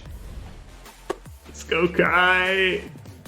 And there is a look at your top 8, everyone. What an incredibly stacked top 8 we have for you. It's about to be a great Oh, it's in tournament. my channel? I thought it was on the main Let's channel. unveil our tournament Who will bracket. win the Worlds Find get her out who Gambine? is playing Nice. whom. Check this out. Wow, we're going to start with a great one here in the quarterfinals. Seth Manfield versus German juggernaut, most decorated player in the history of Magic the Gathering, Kai Buddha. We have Ha Fam, a newcomer, up against Javier Dominguez, who is your 2018 world champion. Quinn Tonole, Magic Online I think grinder Seth versus is probably Max favored Rappaport. against Then Kai. we've got Marcio Carvalho, who's coming Javier is second probably at two favored World against Hafam Championships, up because against we saw Yoshihiko Hafam make a Ikawa, couple who won mistakes Pro yesterday. I Tour mean, Thunder Javier's got to be the better So a player. great top 8 bracket right from the quarterfinals. We're also, of course, following our player of What's the going on year with race, Jack? which What does Seth and Classic has Javier come down need? here to World Championship Sunday. Here's a look at the players and the points they had coming in to the tournament this weekend. Simon Nielsen was leading with Or Seth is it already Manfield in second, Jover? obviously Javier Dominguez in 4th, but that's not how things stayed. Talk to me about what happened, Cedric. Well, Seth did what Seth generally does, which is win a whole bunch. So you see the record there of 13-1. Oh yeah, because Simon is known for losing. On the Sunday stage very early. But Simon had a shit day Javier too. Dominguez got things done pretty quickly as well. You see the 11-3 record there. Eli Cassis had a really nice tournament, but unfortunately for him, lost playing for top 8 twice. And then Simon Nielsen, who got off to that riveting start on Friday, came up a little bit short. So the Player of the Year race, as you do see here, it's going to come down to Seth and Javi, Maria. Unbelievable. All right, everybody. If Javier Dominguez reaches the final today, he is our Player of the Year. If Javier Dominguez does not reach the final, Seth Manfield will be our Player of the Year. If they both happen to win their quarterfinals, they will play for the Player of the Year title in the semis.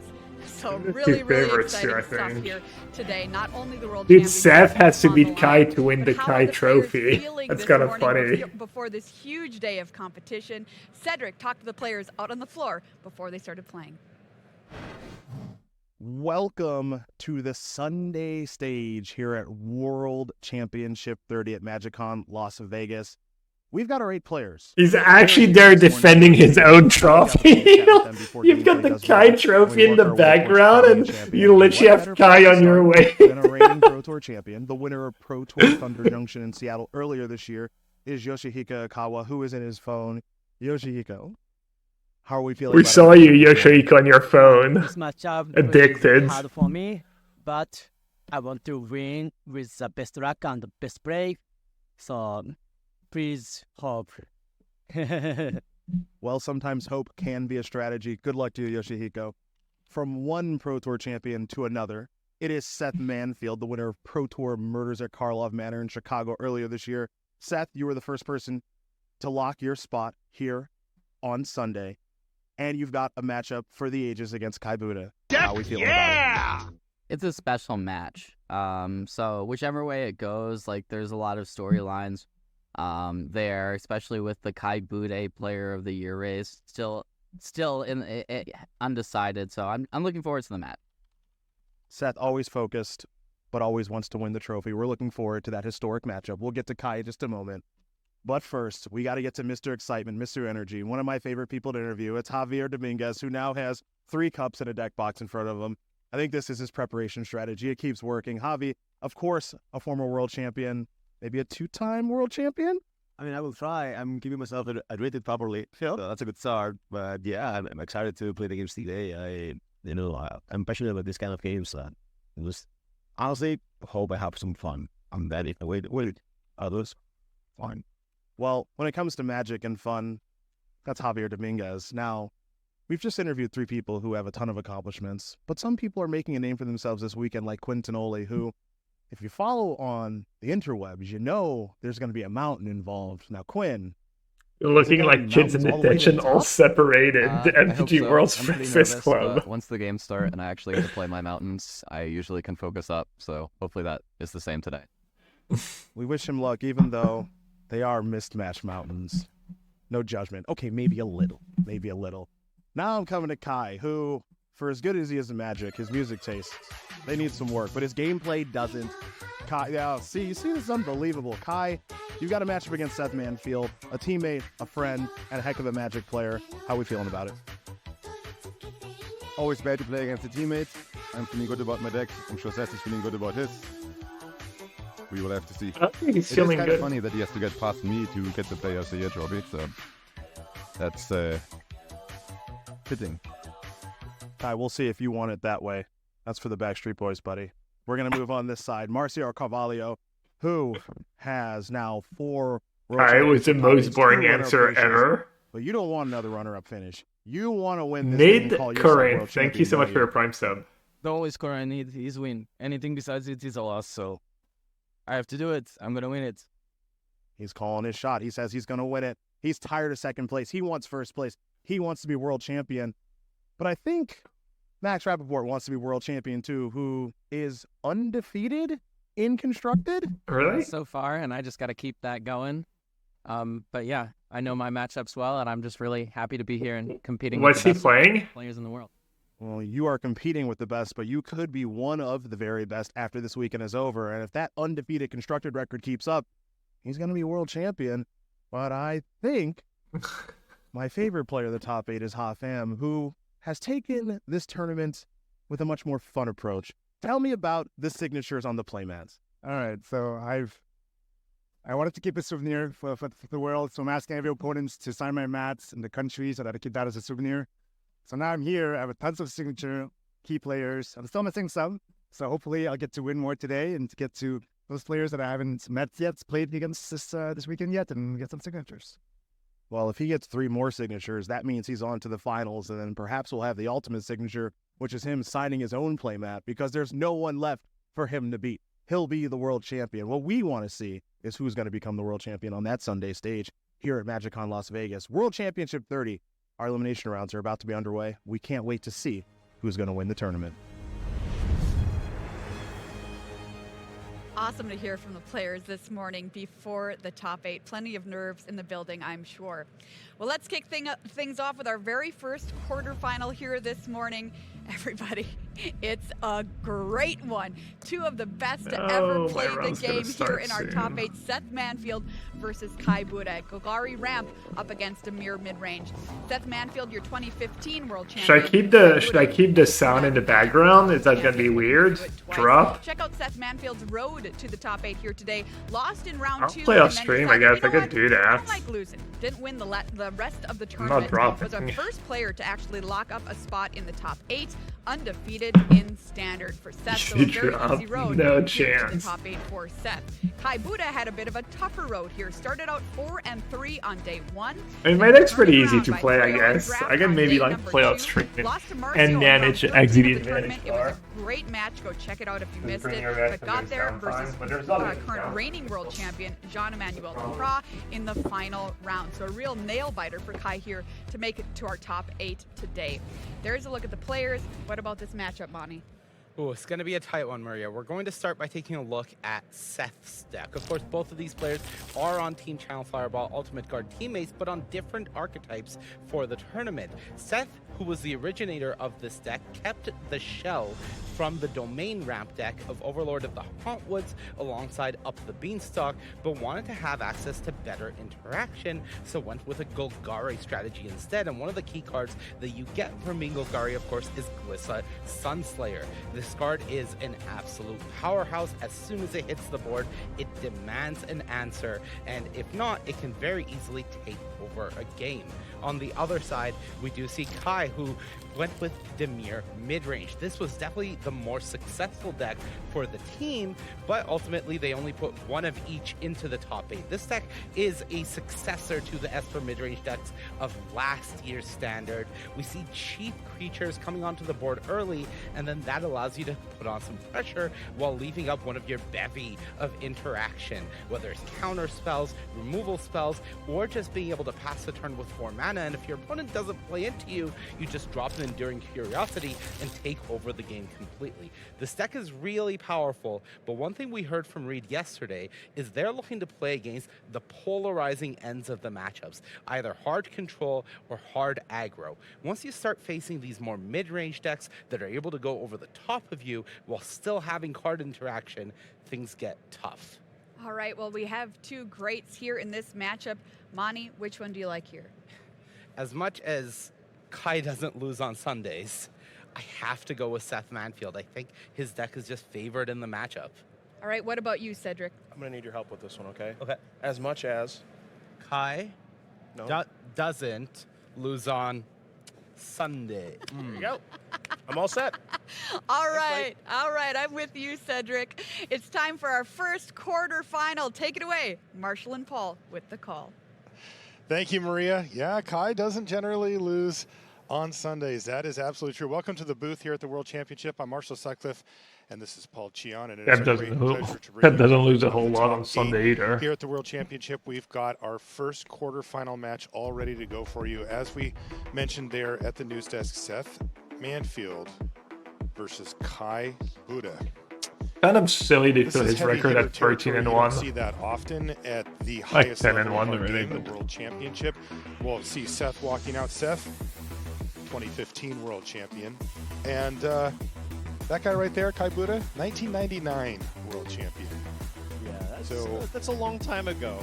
We've got, yeah. I know, Paul. Yeah. 25 years ago. Have you had somebody ask you if you were Magic then? You probably were. Have you had somebody ask you if you were born in the 1900s yet? Wait for that one. That hits real hard. Anyway, Kai Buddha sitting down across from Seth Manfield. Everything on the line. We're going to play a best 3 out of 5 match to decide who's going to advance to the semifinals. And we are underway. Blooming Marsh is going to kick things off. I'm not gonna lie, I can't do the XD advantage bar. Probably in one of the most important cards in this matchup here in Up the Beanstalk. Maybe that's what everyone's here for. Huge because you can have it countered by Phantom Interference, and being able to play this Beanstalk means you get to just on the play take Beanstalk advantage of the take the XDD time advantage. Yes, Paul. And if you can play this turn 2, specifically what's your Pioneer? against a mirror mid-range, which doesn't really have a way to get it off the battlefield. Yeah, I don't know. If the game know. goes long, Stats is just going to run away with the game with that card.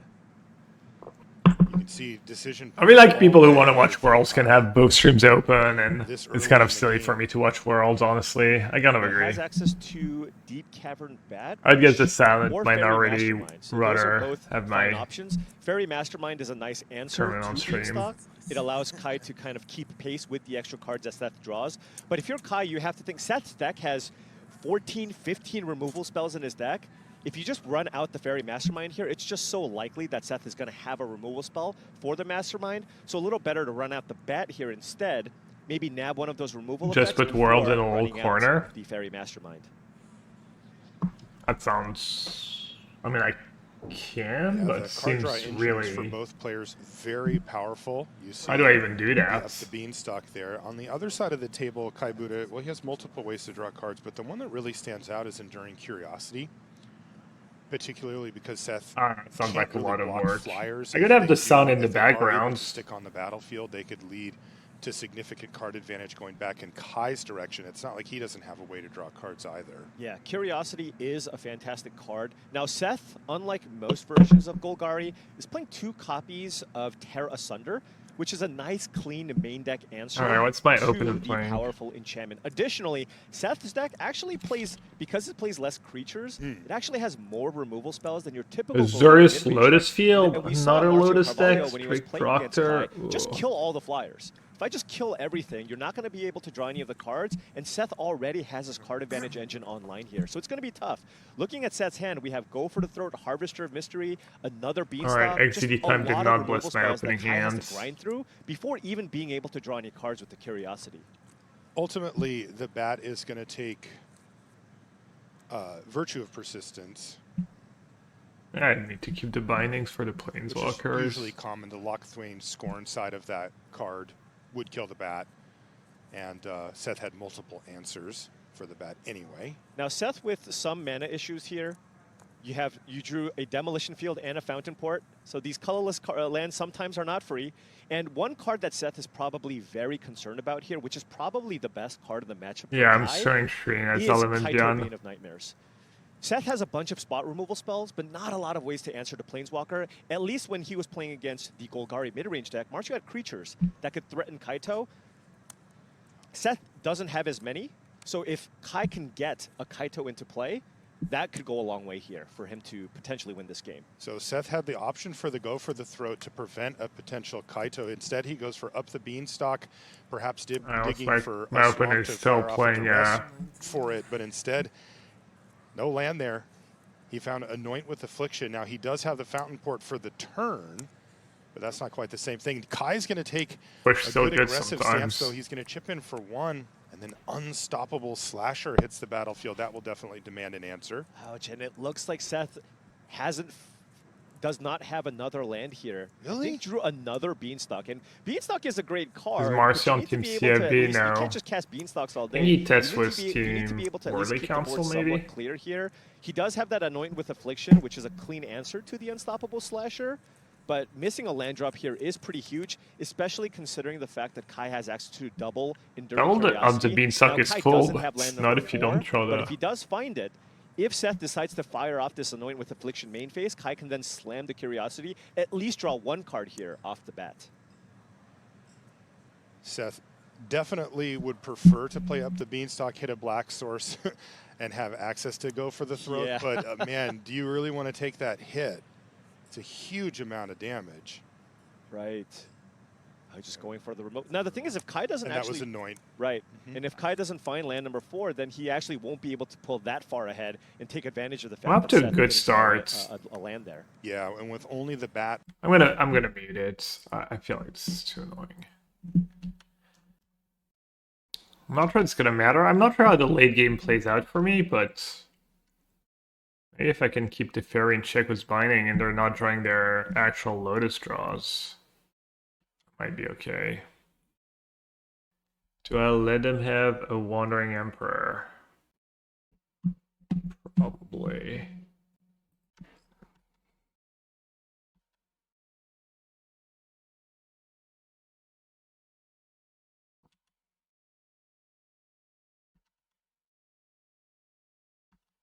Next, you are for my own match? No, I'm not a machine. Alright, patience paid off.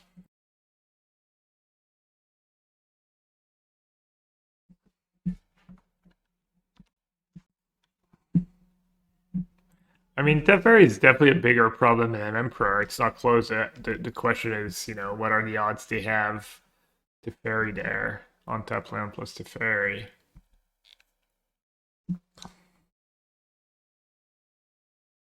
Okay, what counters do they play?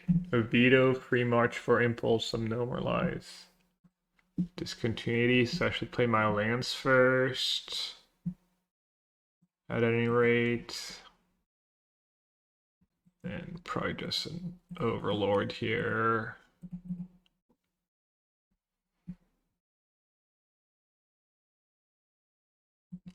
Okay, some silly discontinuity is only oh, that's so it's dumb to play the land first, actually. Really dumb. Well, kind of worked out, I guess. Verse now? No, they actually play some cheap counters. They play No More Lies and Veto. I'll verse in the upkeep.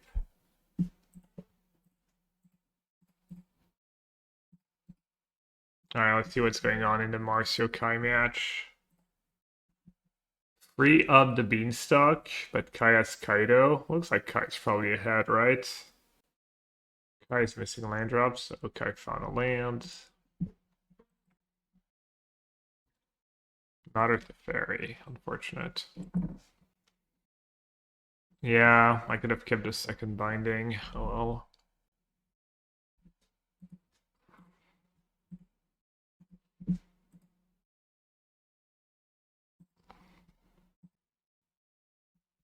This kind of depends. How many farewells do they play? One farewell. Farewell is going to be pretty nasty. Doesn't flicker binding works? Oh yeah, it does. Oh, that's a good play. I don't want to run into No More Lies though. They play their last version had 2 copies of No More Lies, 1 copy of Veto. Yeah, actually a good call. Chat advantage.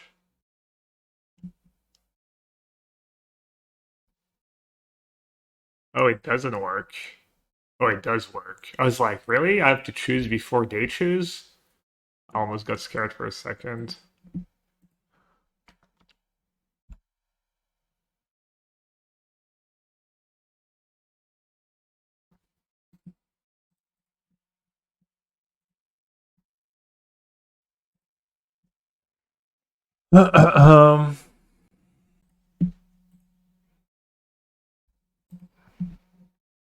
Yeah, Seth's screwed.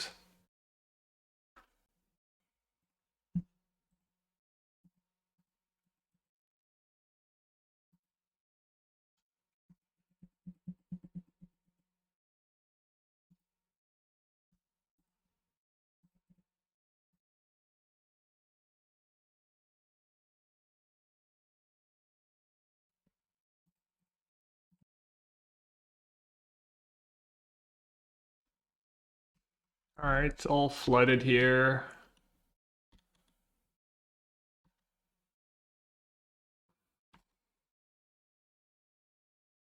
I'm honestly not sure how this match is. I feel like they're just gonna find the one farewell that's gonna put them ahead enough that I'm not being able to come back. I need to draw a lot of cards with Up the Beanstalk, I guess, before they get to... That would qualify. That's drawing a lot of cards. Need to play somewhat fast, too. Play free farewell. Their latest list only had one. So hopefully that's still the case.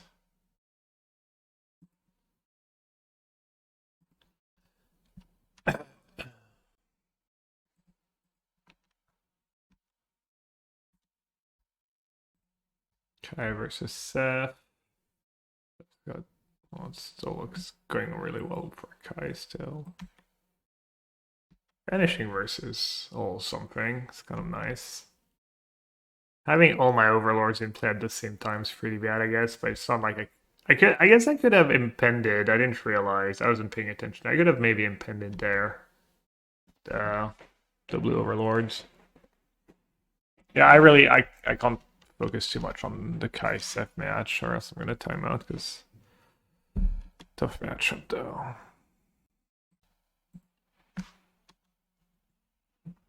They played 2 settles in their latest list.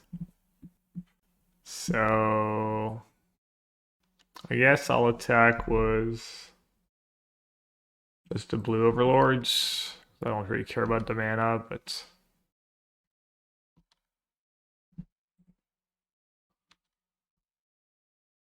the card drawing is nice. No.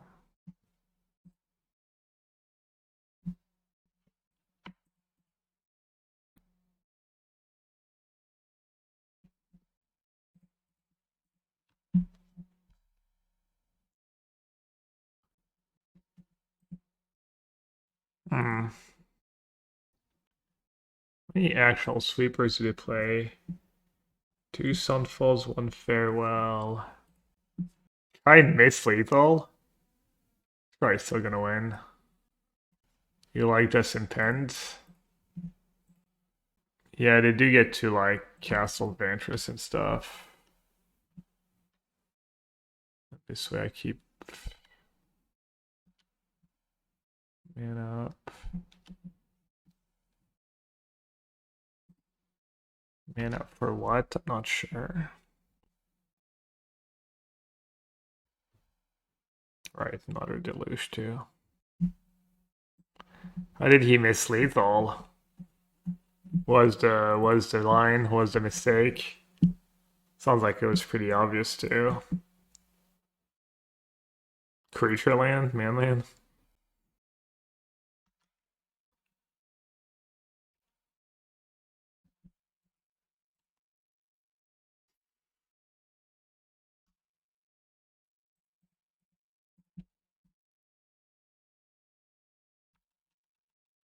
I wonder if I did just like stagger the removal well enough, I'll just get decked here.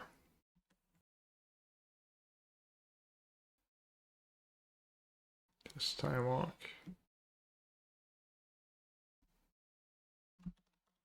Yeah, I mean, I can't imagine Kai's losing, right?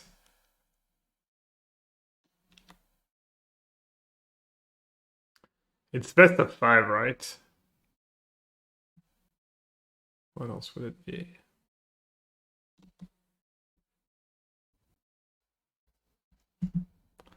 What did they get after sideboards? More Vitas if they want.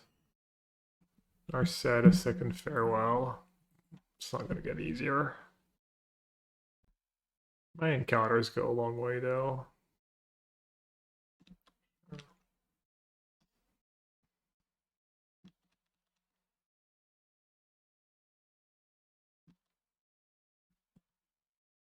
Yeah, I think I saw. So I've had mana issues the entire game. And yet all these Up the Beanstalk without an Overlord.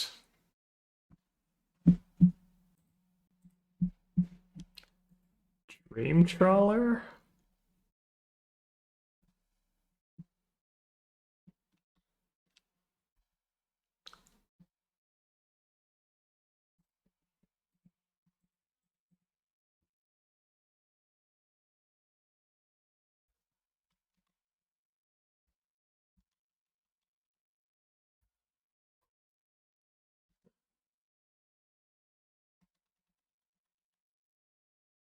That green red deck's a pretty bad Beanstalk deck. Oh.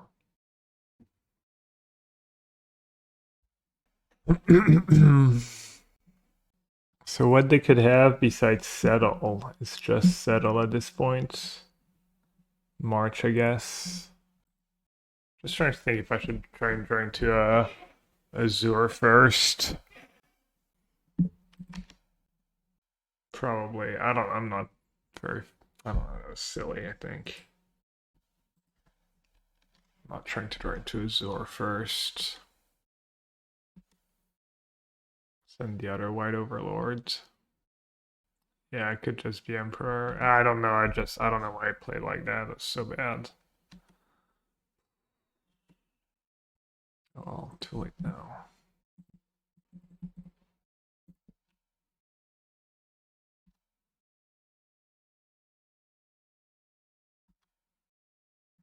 Yep, here it is. Eternally scheming.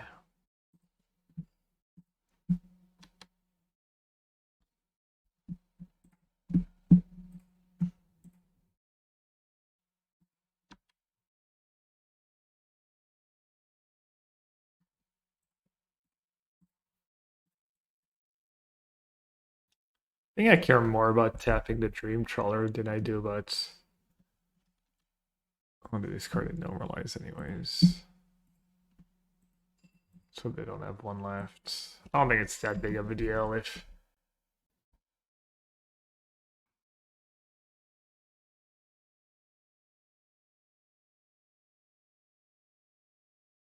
At least now Sunfall's all worse for them. That was a pretty big mistake last turn, not getting rid of Teferi when I could.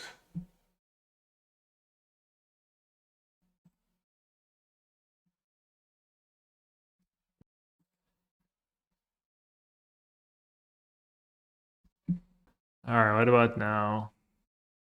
Let's send a Overlord at them, and then all the tokens at Tef.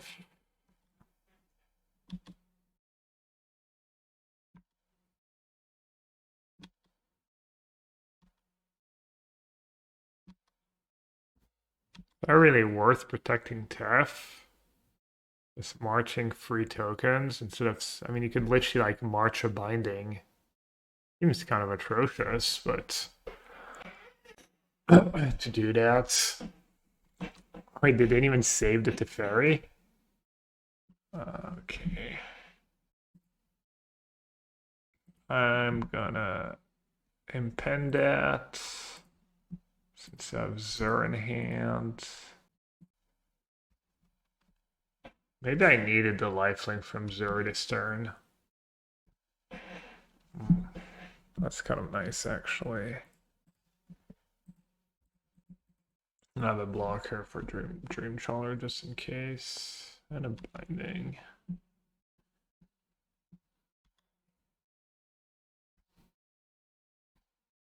Right.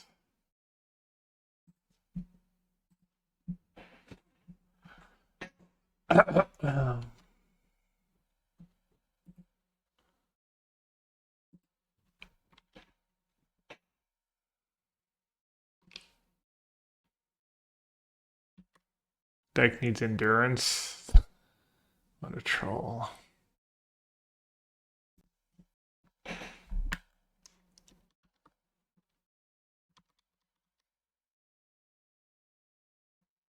How many Tefs left? One under binding, two in the graveyards. I guess I'll let them attack if they want to. Because if I bind a Trawler, they might just let it resolve and then they get to Farewell. And then they get their Trawler back. Did their latest list have that one Trawler? It did.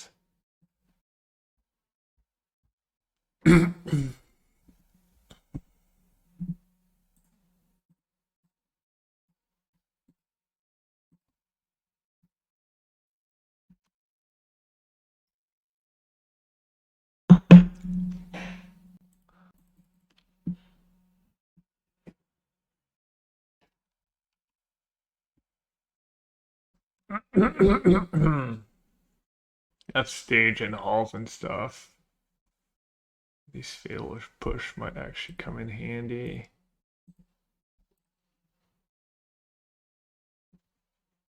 Kai flooding game too.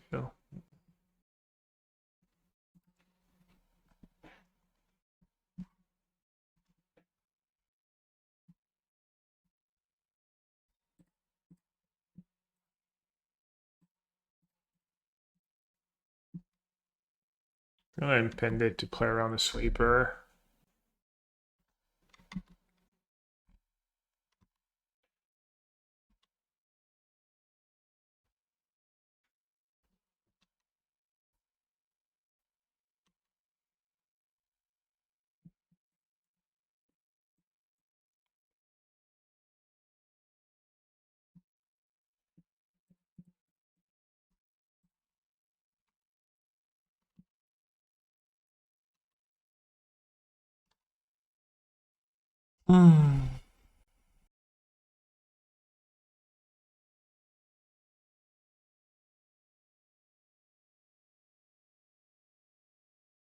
All right, thank you, Vian.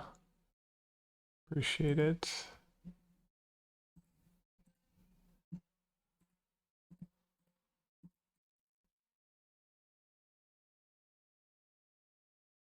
I think I want to draw still, right?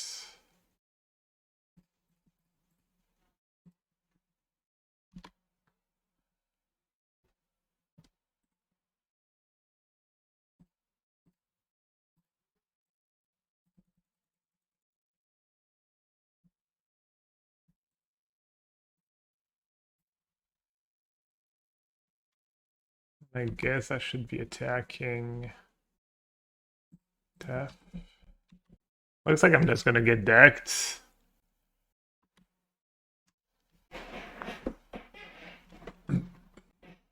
How much time am I behind? 2 minutes? It's gonna be tough to make up 2 minutes.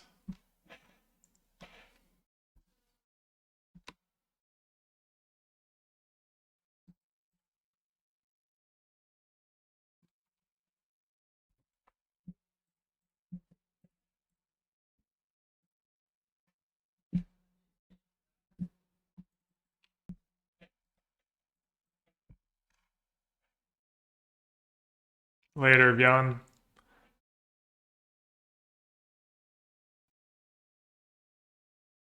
Seven. I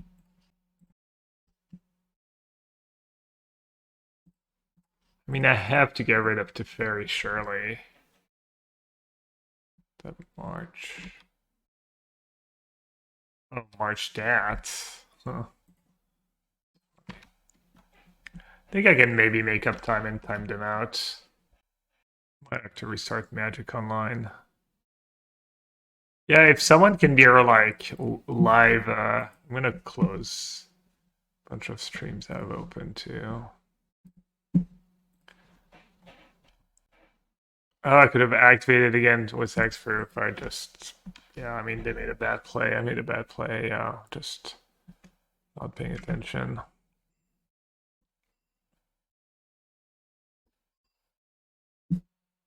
Yeah, obviously I know that. I've done it before. It's funny, I've made fun of, even like made fun of opponents for not realizing, and now I'm the one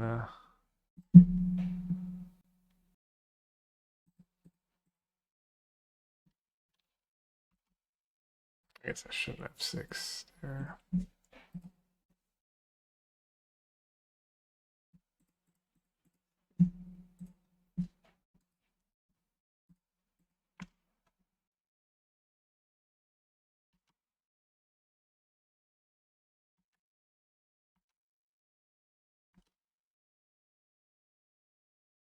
Not really make up time. I made up like 10 seconds or something.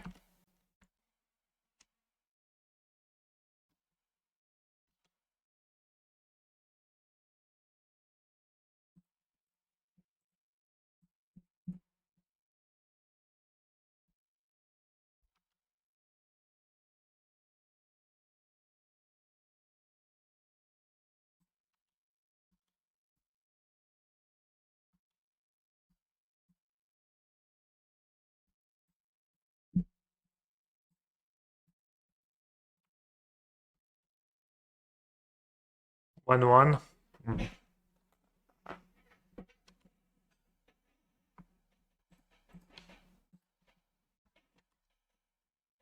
Kai was ahead and then flooded. I'd add one more Sunfall. Wait, why did I even hardcast my that's just all downside, right? Unfortunate.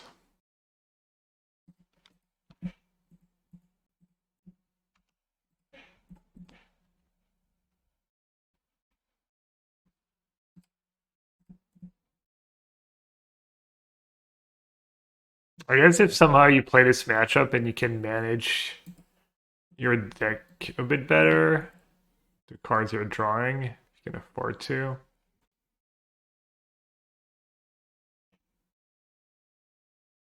I did make up another like 10-20 seconds here. Hey, what's up? There's not a lot of meat or guacamole.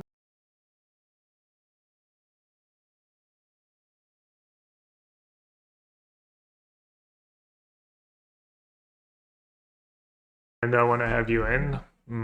I don't know when I'm done with the challenge, maybe. So to have more farewells, I want Veto, Dispute, Damping Sphere. Maybe Rip for Deluge. Deluge, big part of their deck, right? How many Deluge did I play? 4 Deluge. Narset owns me. Bush can go for the fruit was kind of nice for that. They're nice for Proctor and they're nice for Dream Trawler. One fruit. I mean, Proctor is really good against me. Rest in peace just for Memory Deluge. It's probably too bad, right? Flicker. Flicker does not seem like the greatest in this matchup. Does it do anything cool? Not very good against sweepers. Yeah, Flicker can go. Spelunking. I wonder if Zur is just not that great. Just go for the fruits. If you had Zur, I could have won. Yeah. Yeah, it's good at pressuring them, plus I'm low on time. Playing the mana advantage of the one Spelunking is kind of nice. It is bad against Proctor, though.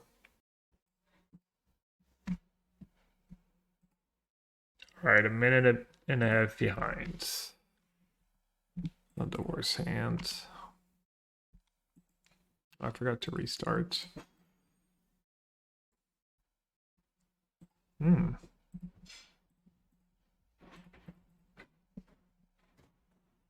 want me to bring you the bread just like this?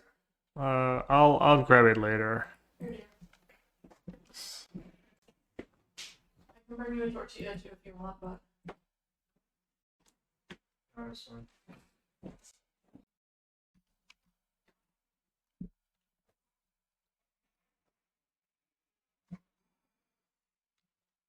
Oh. Must be.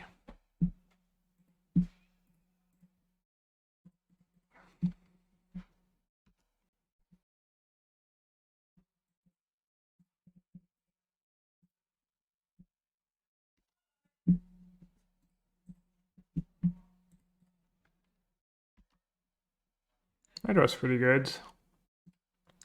Note to Fairy Prage. Never mind, they have to Fairy. Opponent shows up with the nuts. I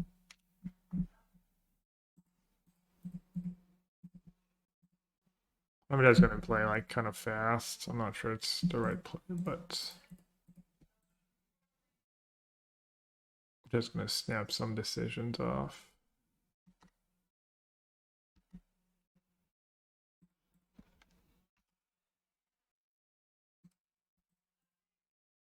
I think this is probably just over.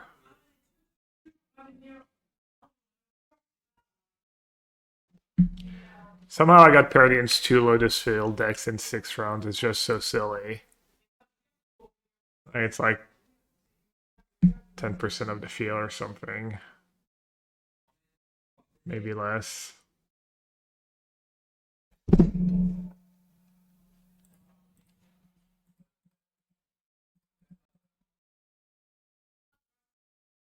Metagame? No, they just love playing that deck probably, and they would play it no matter what.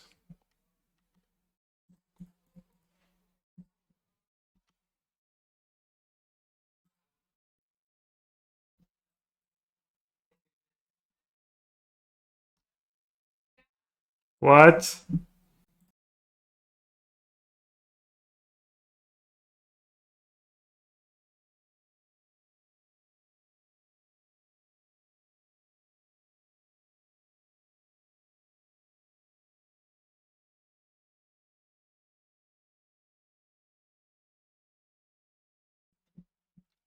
Wonder if there's anything to hope here.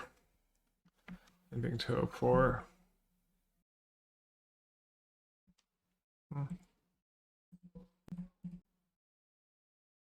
Any thought distortion for this matchup? Yeah.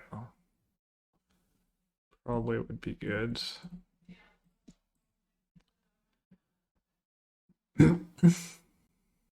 Alright, so long con. I made the mistake in game 1 to hook them here in game 2. They're trying to march my overlords. Kind of nice. Just hook them right on in. Yeah, they could have another march for Zur, that would work, or get lost for Zur, that would work too.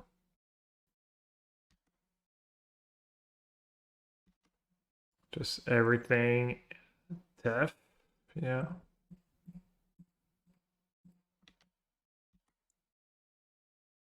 But I mean, to be fair, they did that game 1 and I kind of missed it and didn't use Zur again in response. I mean, that was good, obviously. It was a decent sequence for me.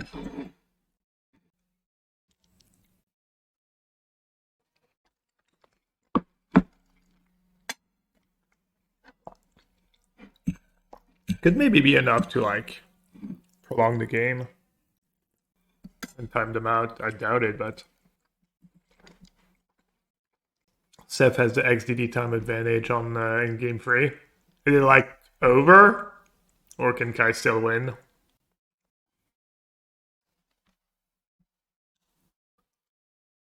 Kai can still win.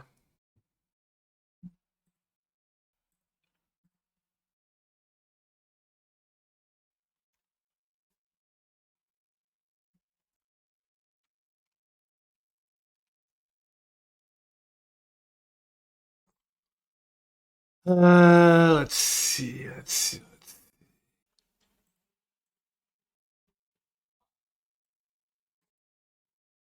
Just do Tef?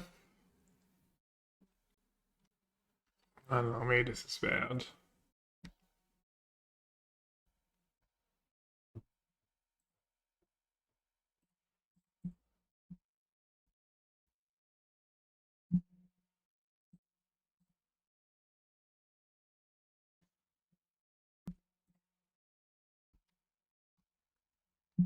I don't like keeping a dispute for Deluge there. It's a little something.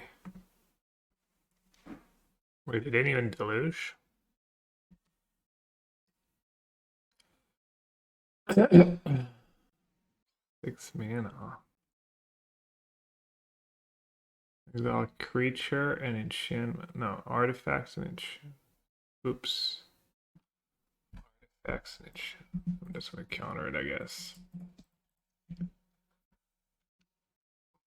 Wrong order. Well.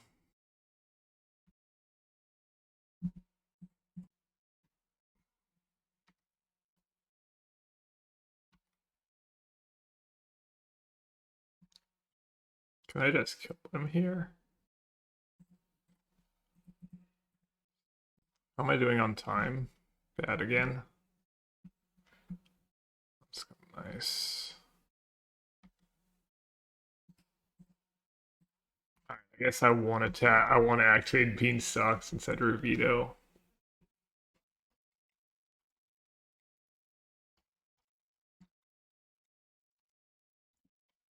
Hopefully they don't have double sweeper. Oh, I should have countered that. Oh my god.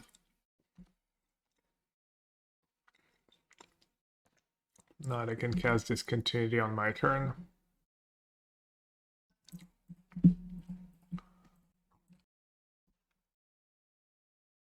Oh, that was a good draw. Should be good.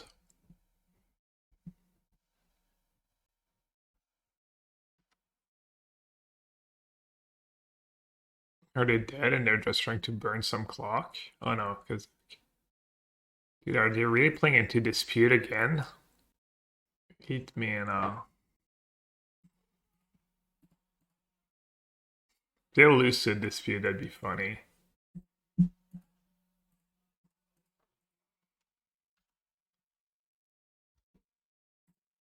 Alright, game 3. Let's go. That was a really good draw too. I mean, I guess my draw ended up being very good as well.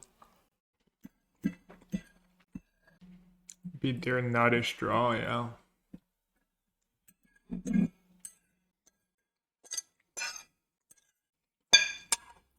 Kind of 1 second go for the throw.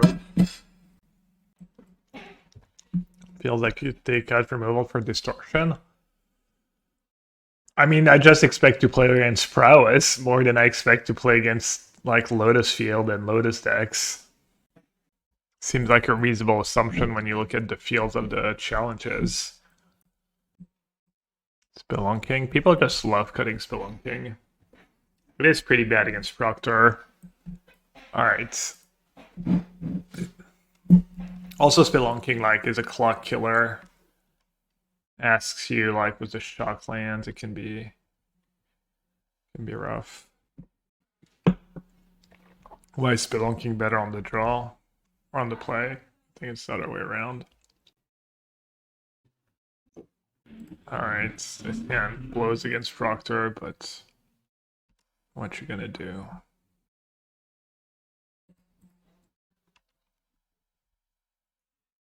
XCD bar to Seth.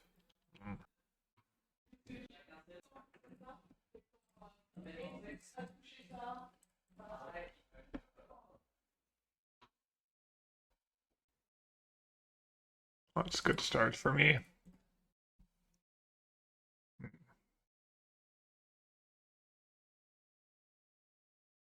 Never mind. Can't win. Dude.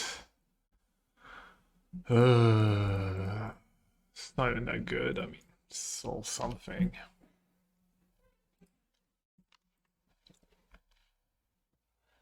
It's not even like they got very punished for any of it. That was an important draw step though.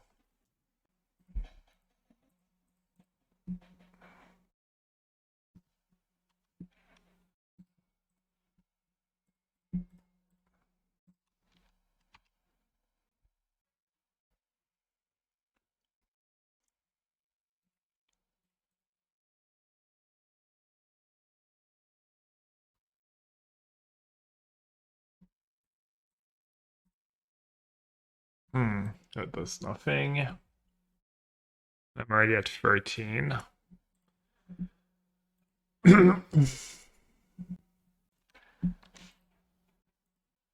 Alright, hopefully this is good enough. I need some mana.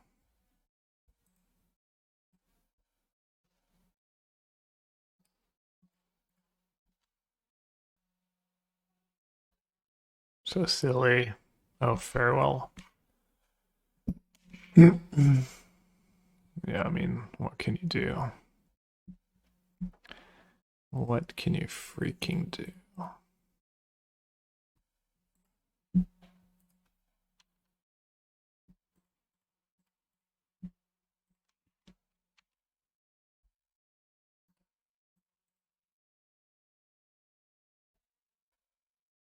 Dude, I'm literally dead on board.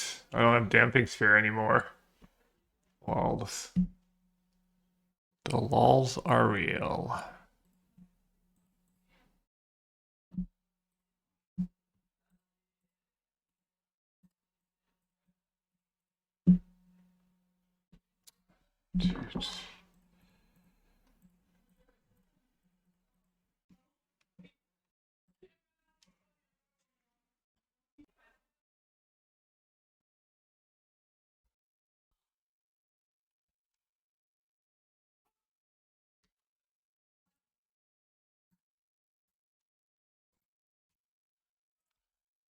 All right, tough matchup.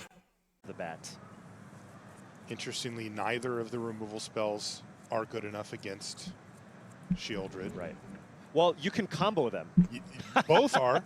Yes. If you go... Looks like Kai is really low on resources. Combo man playing Phoenix. I think my M's okay. Can cast my spells. I can cast all my 2-mana cards. Zagoth Triome to Verge, so... Dude, really? 3 Lotus decks in a row. Like, come on, man.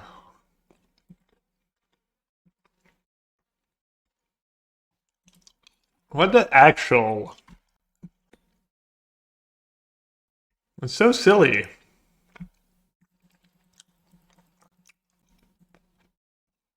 Three Lotus Field decks in 7 rounds.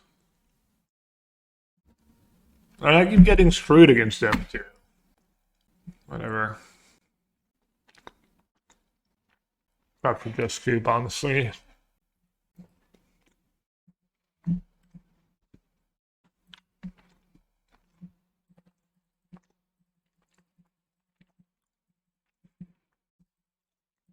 So freaking unlucky.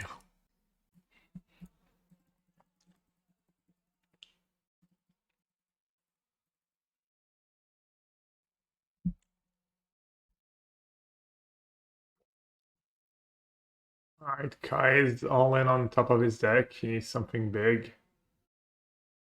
He needs Kaido, Prage, one-time dealer. Not like this guy. Yeah, go for the fruit's not the worst, but... No, my losses are Lotus combo, Teamer Lotus combo, and Blue-White Lotus Field. And now I got paired against Teamer Lotus combo again. Like... And I considered putting... I mean, Damping Sphere would have not saved me against Blue-White, to be fair, but... I did consider more Damping Sphere, but decided it was smarter to just have knockout blows and have better cards for prowess matchups. Big mistake, clearly. Deck, yeah! Sounds kind of gas if they have artist talents. Of course not.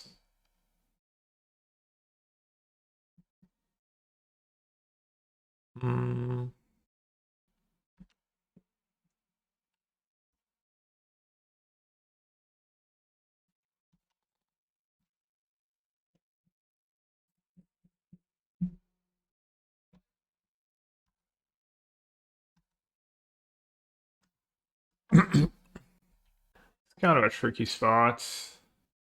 Could go off next turn. I could say go was binding plus veto up. Or I could play Azure and start attacking next turn. And have veto up. They don't play green charm though, right? Alright, I guess I'll just play Azure. I mean, they could just have like land, artist talent, hidden string, something like that.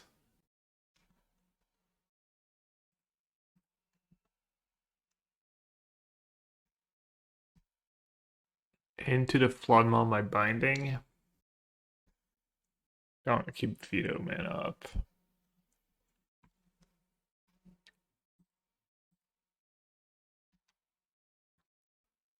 Them having like double Lotus Field is obviously pretty scary.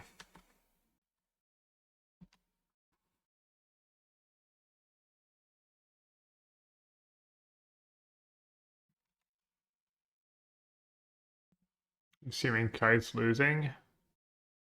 DN on the stack, Virtue and Adventure, Kai's Kai was a frowny face, killing his own creature. Damn, if only Kai had a creature land or something.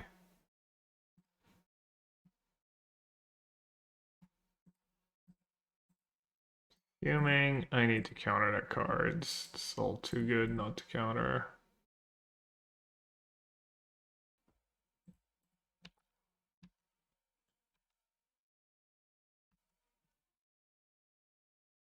I do have lethal if I top deck and untap lands next turn.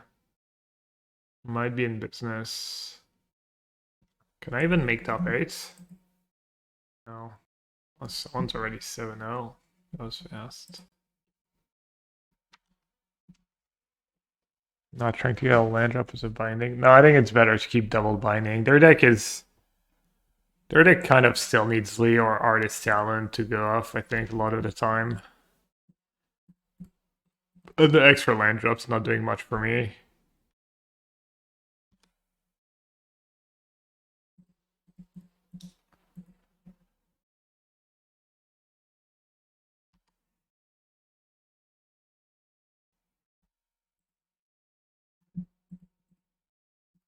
Could go for it. Or could keep a bunch of mana up. It's like going for it gets striked by so many things, though.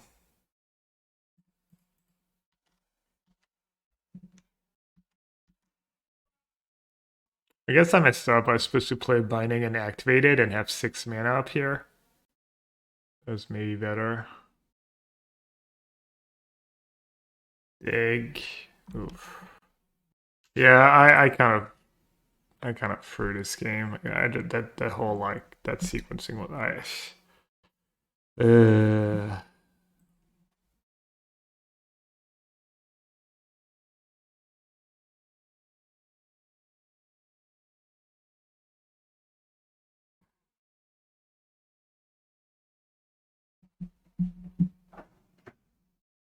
Oh wow, Kai has Virtue for the...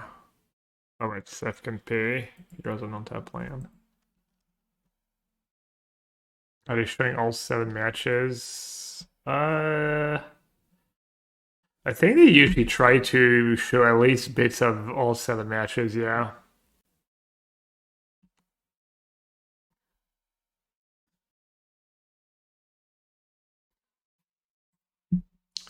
Yeah, I punted that game. I mean, I'm not sure I would have won, but...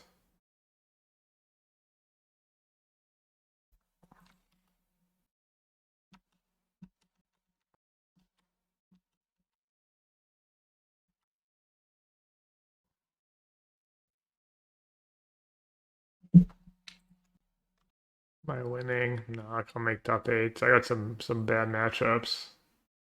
Good showing against Phoenix, though. Maybe I just need to really do have 4 Damping Sphere. I always get paired against Lotus. I don't know. I get paired against Lotus a disproportionate amount of the time, I feel. Should just play blue-black.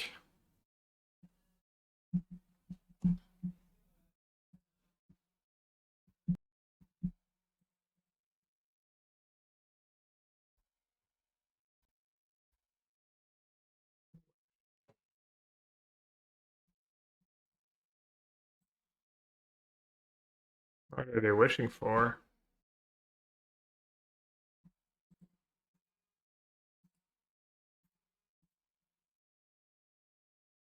Oh, okay, got him.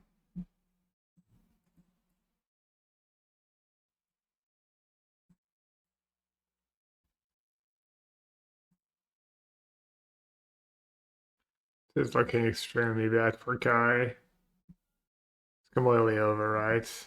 Well, Kai had a good run. He had a rough day 1, 2. I got my 1 Damping Sphere. My hand's kind of the nuts. Yeah, now Kai is super dunzo.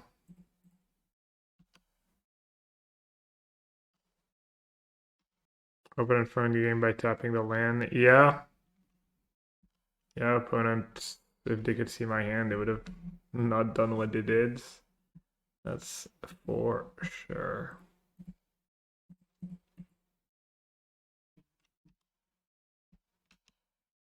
Wrong shock lands.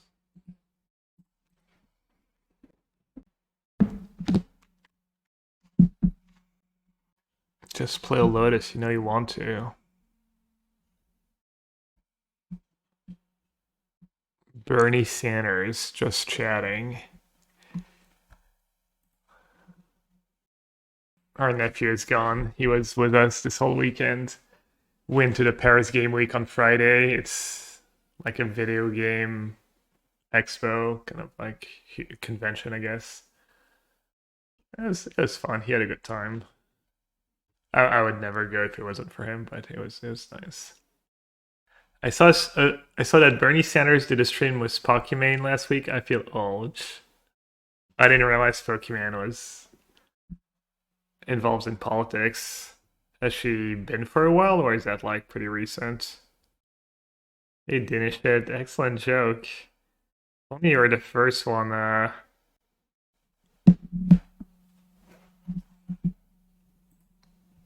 Kai, slow agony. Yeah!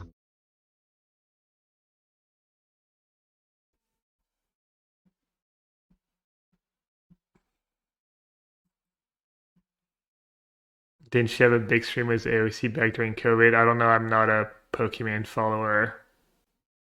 I think she was one of the few streamers who played with AOC that one time. It's so excellent. Oh, you did? Just doubling down. I'll remember. Put it on my list. Yeah, I saw Bjorn post in Discord. I actually knew that.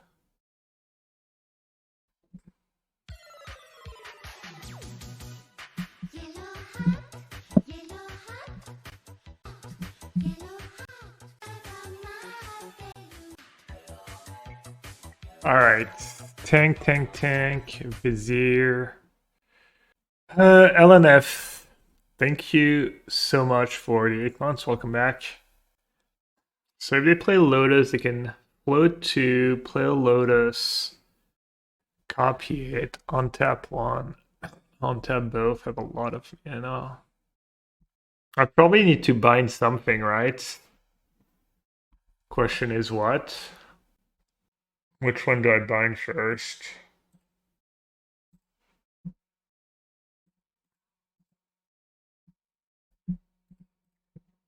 Maybe Vizier? I'll just bind the Vizier since they like went out of their way to hardcast it. She had to teach Bernie what a VTuber was. I didn't really know what a VTuber was at first. Yeah, this is hard to watch. Watch Kyle lose.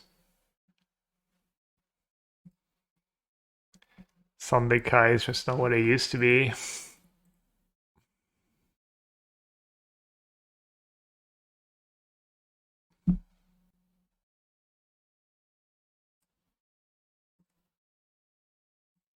Alright, I think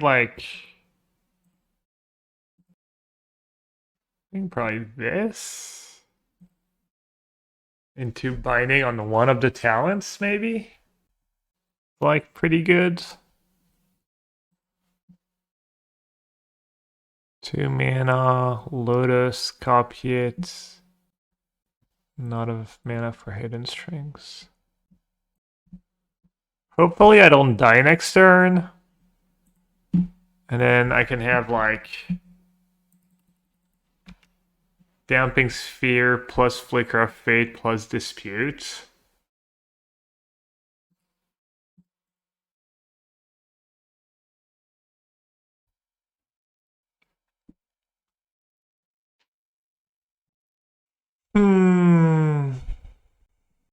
Or maybe I could Floodpits for 3 mana, then cast a Damping Sphere, and have mana up for Dispute. Seems like decent way to advance my board.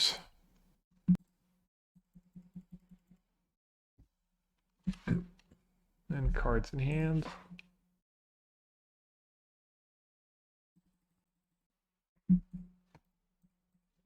It is bad that I can't protect the Damping Sphere. Yeah, I know, we know. Thank you for the updates. Unfortunately, Kai did lose to Seth. Or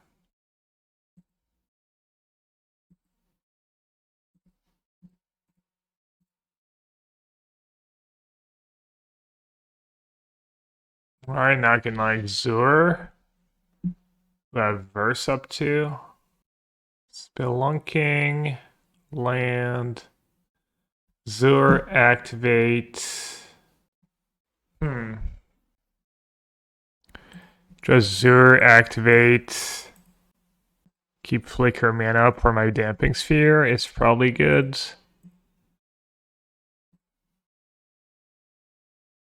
Who do I activate? The one that draws cards? Or do I need more mana this game? I don't think I need more mana anymore. And I can just kill them next turn. Oh, you can't flicker a sphere. Oh.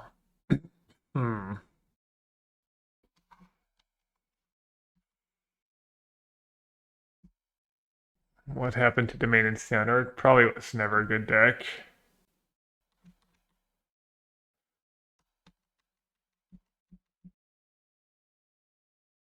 The mana is rough.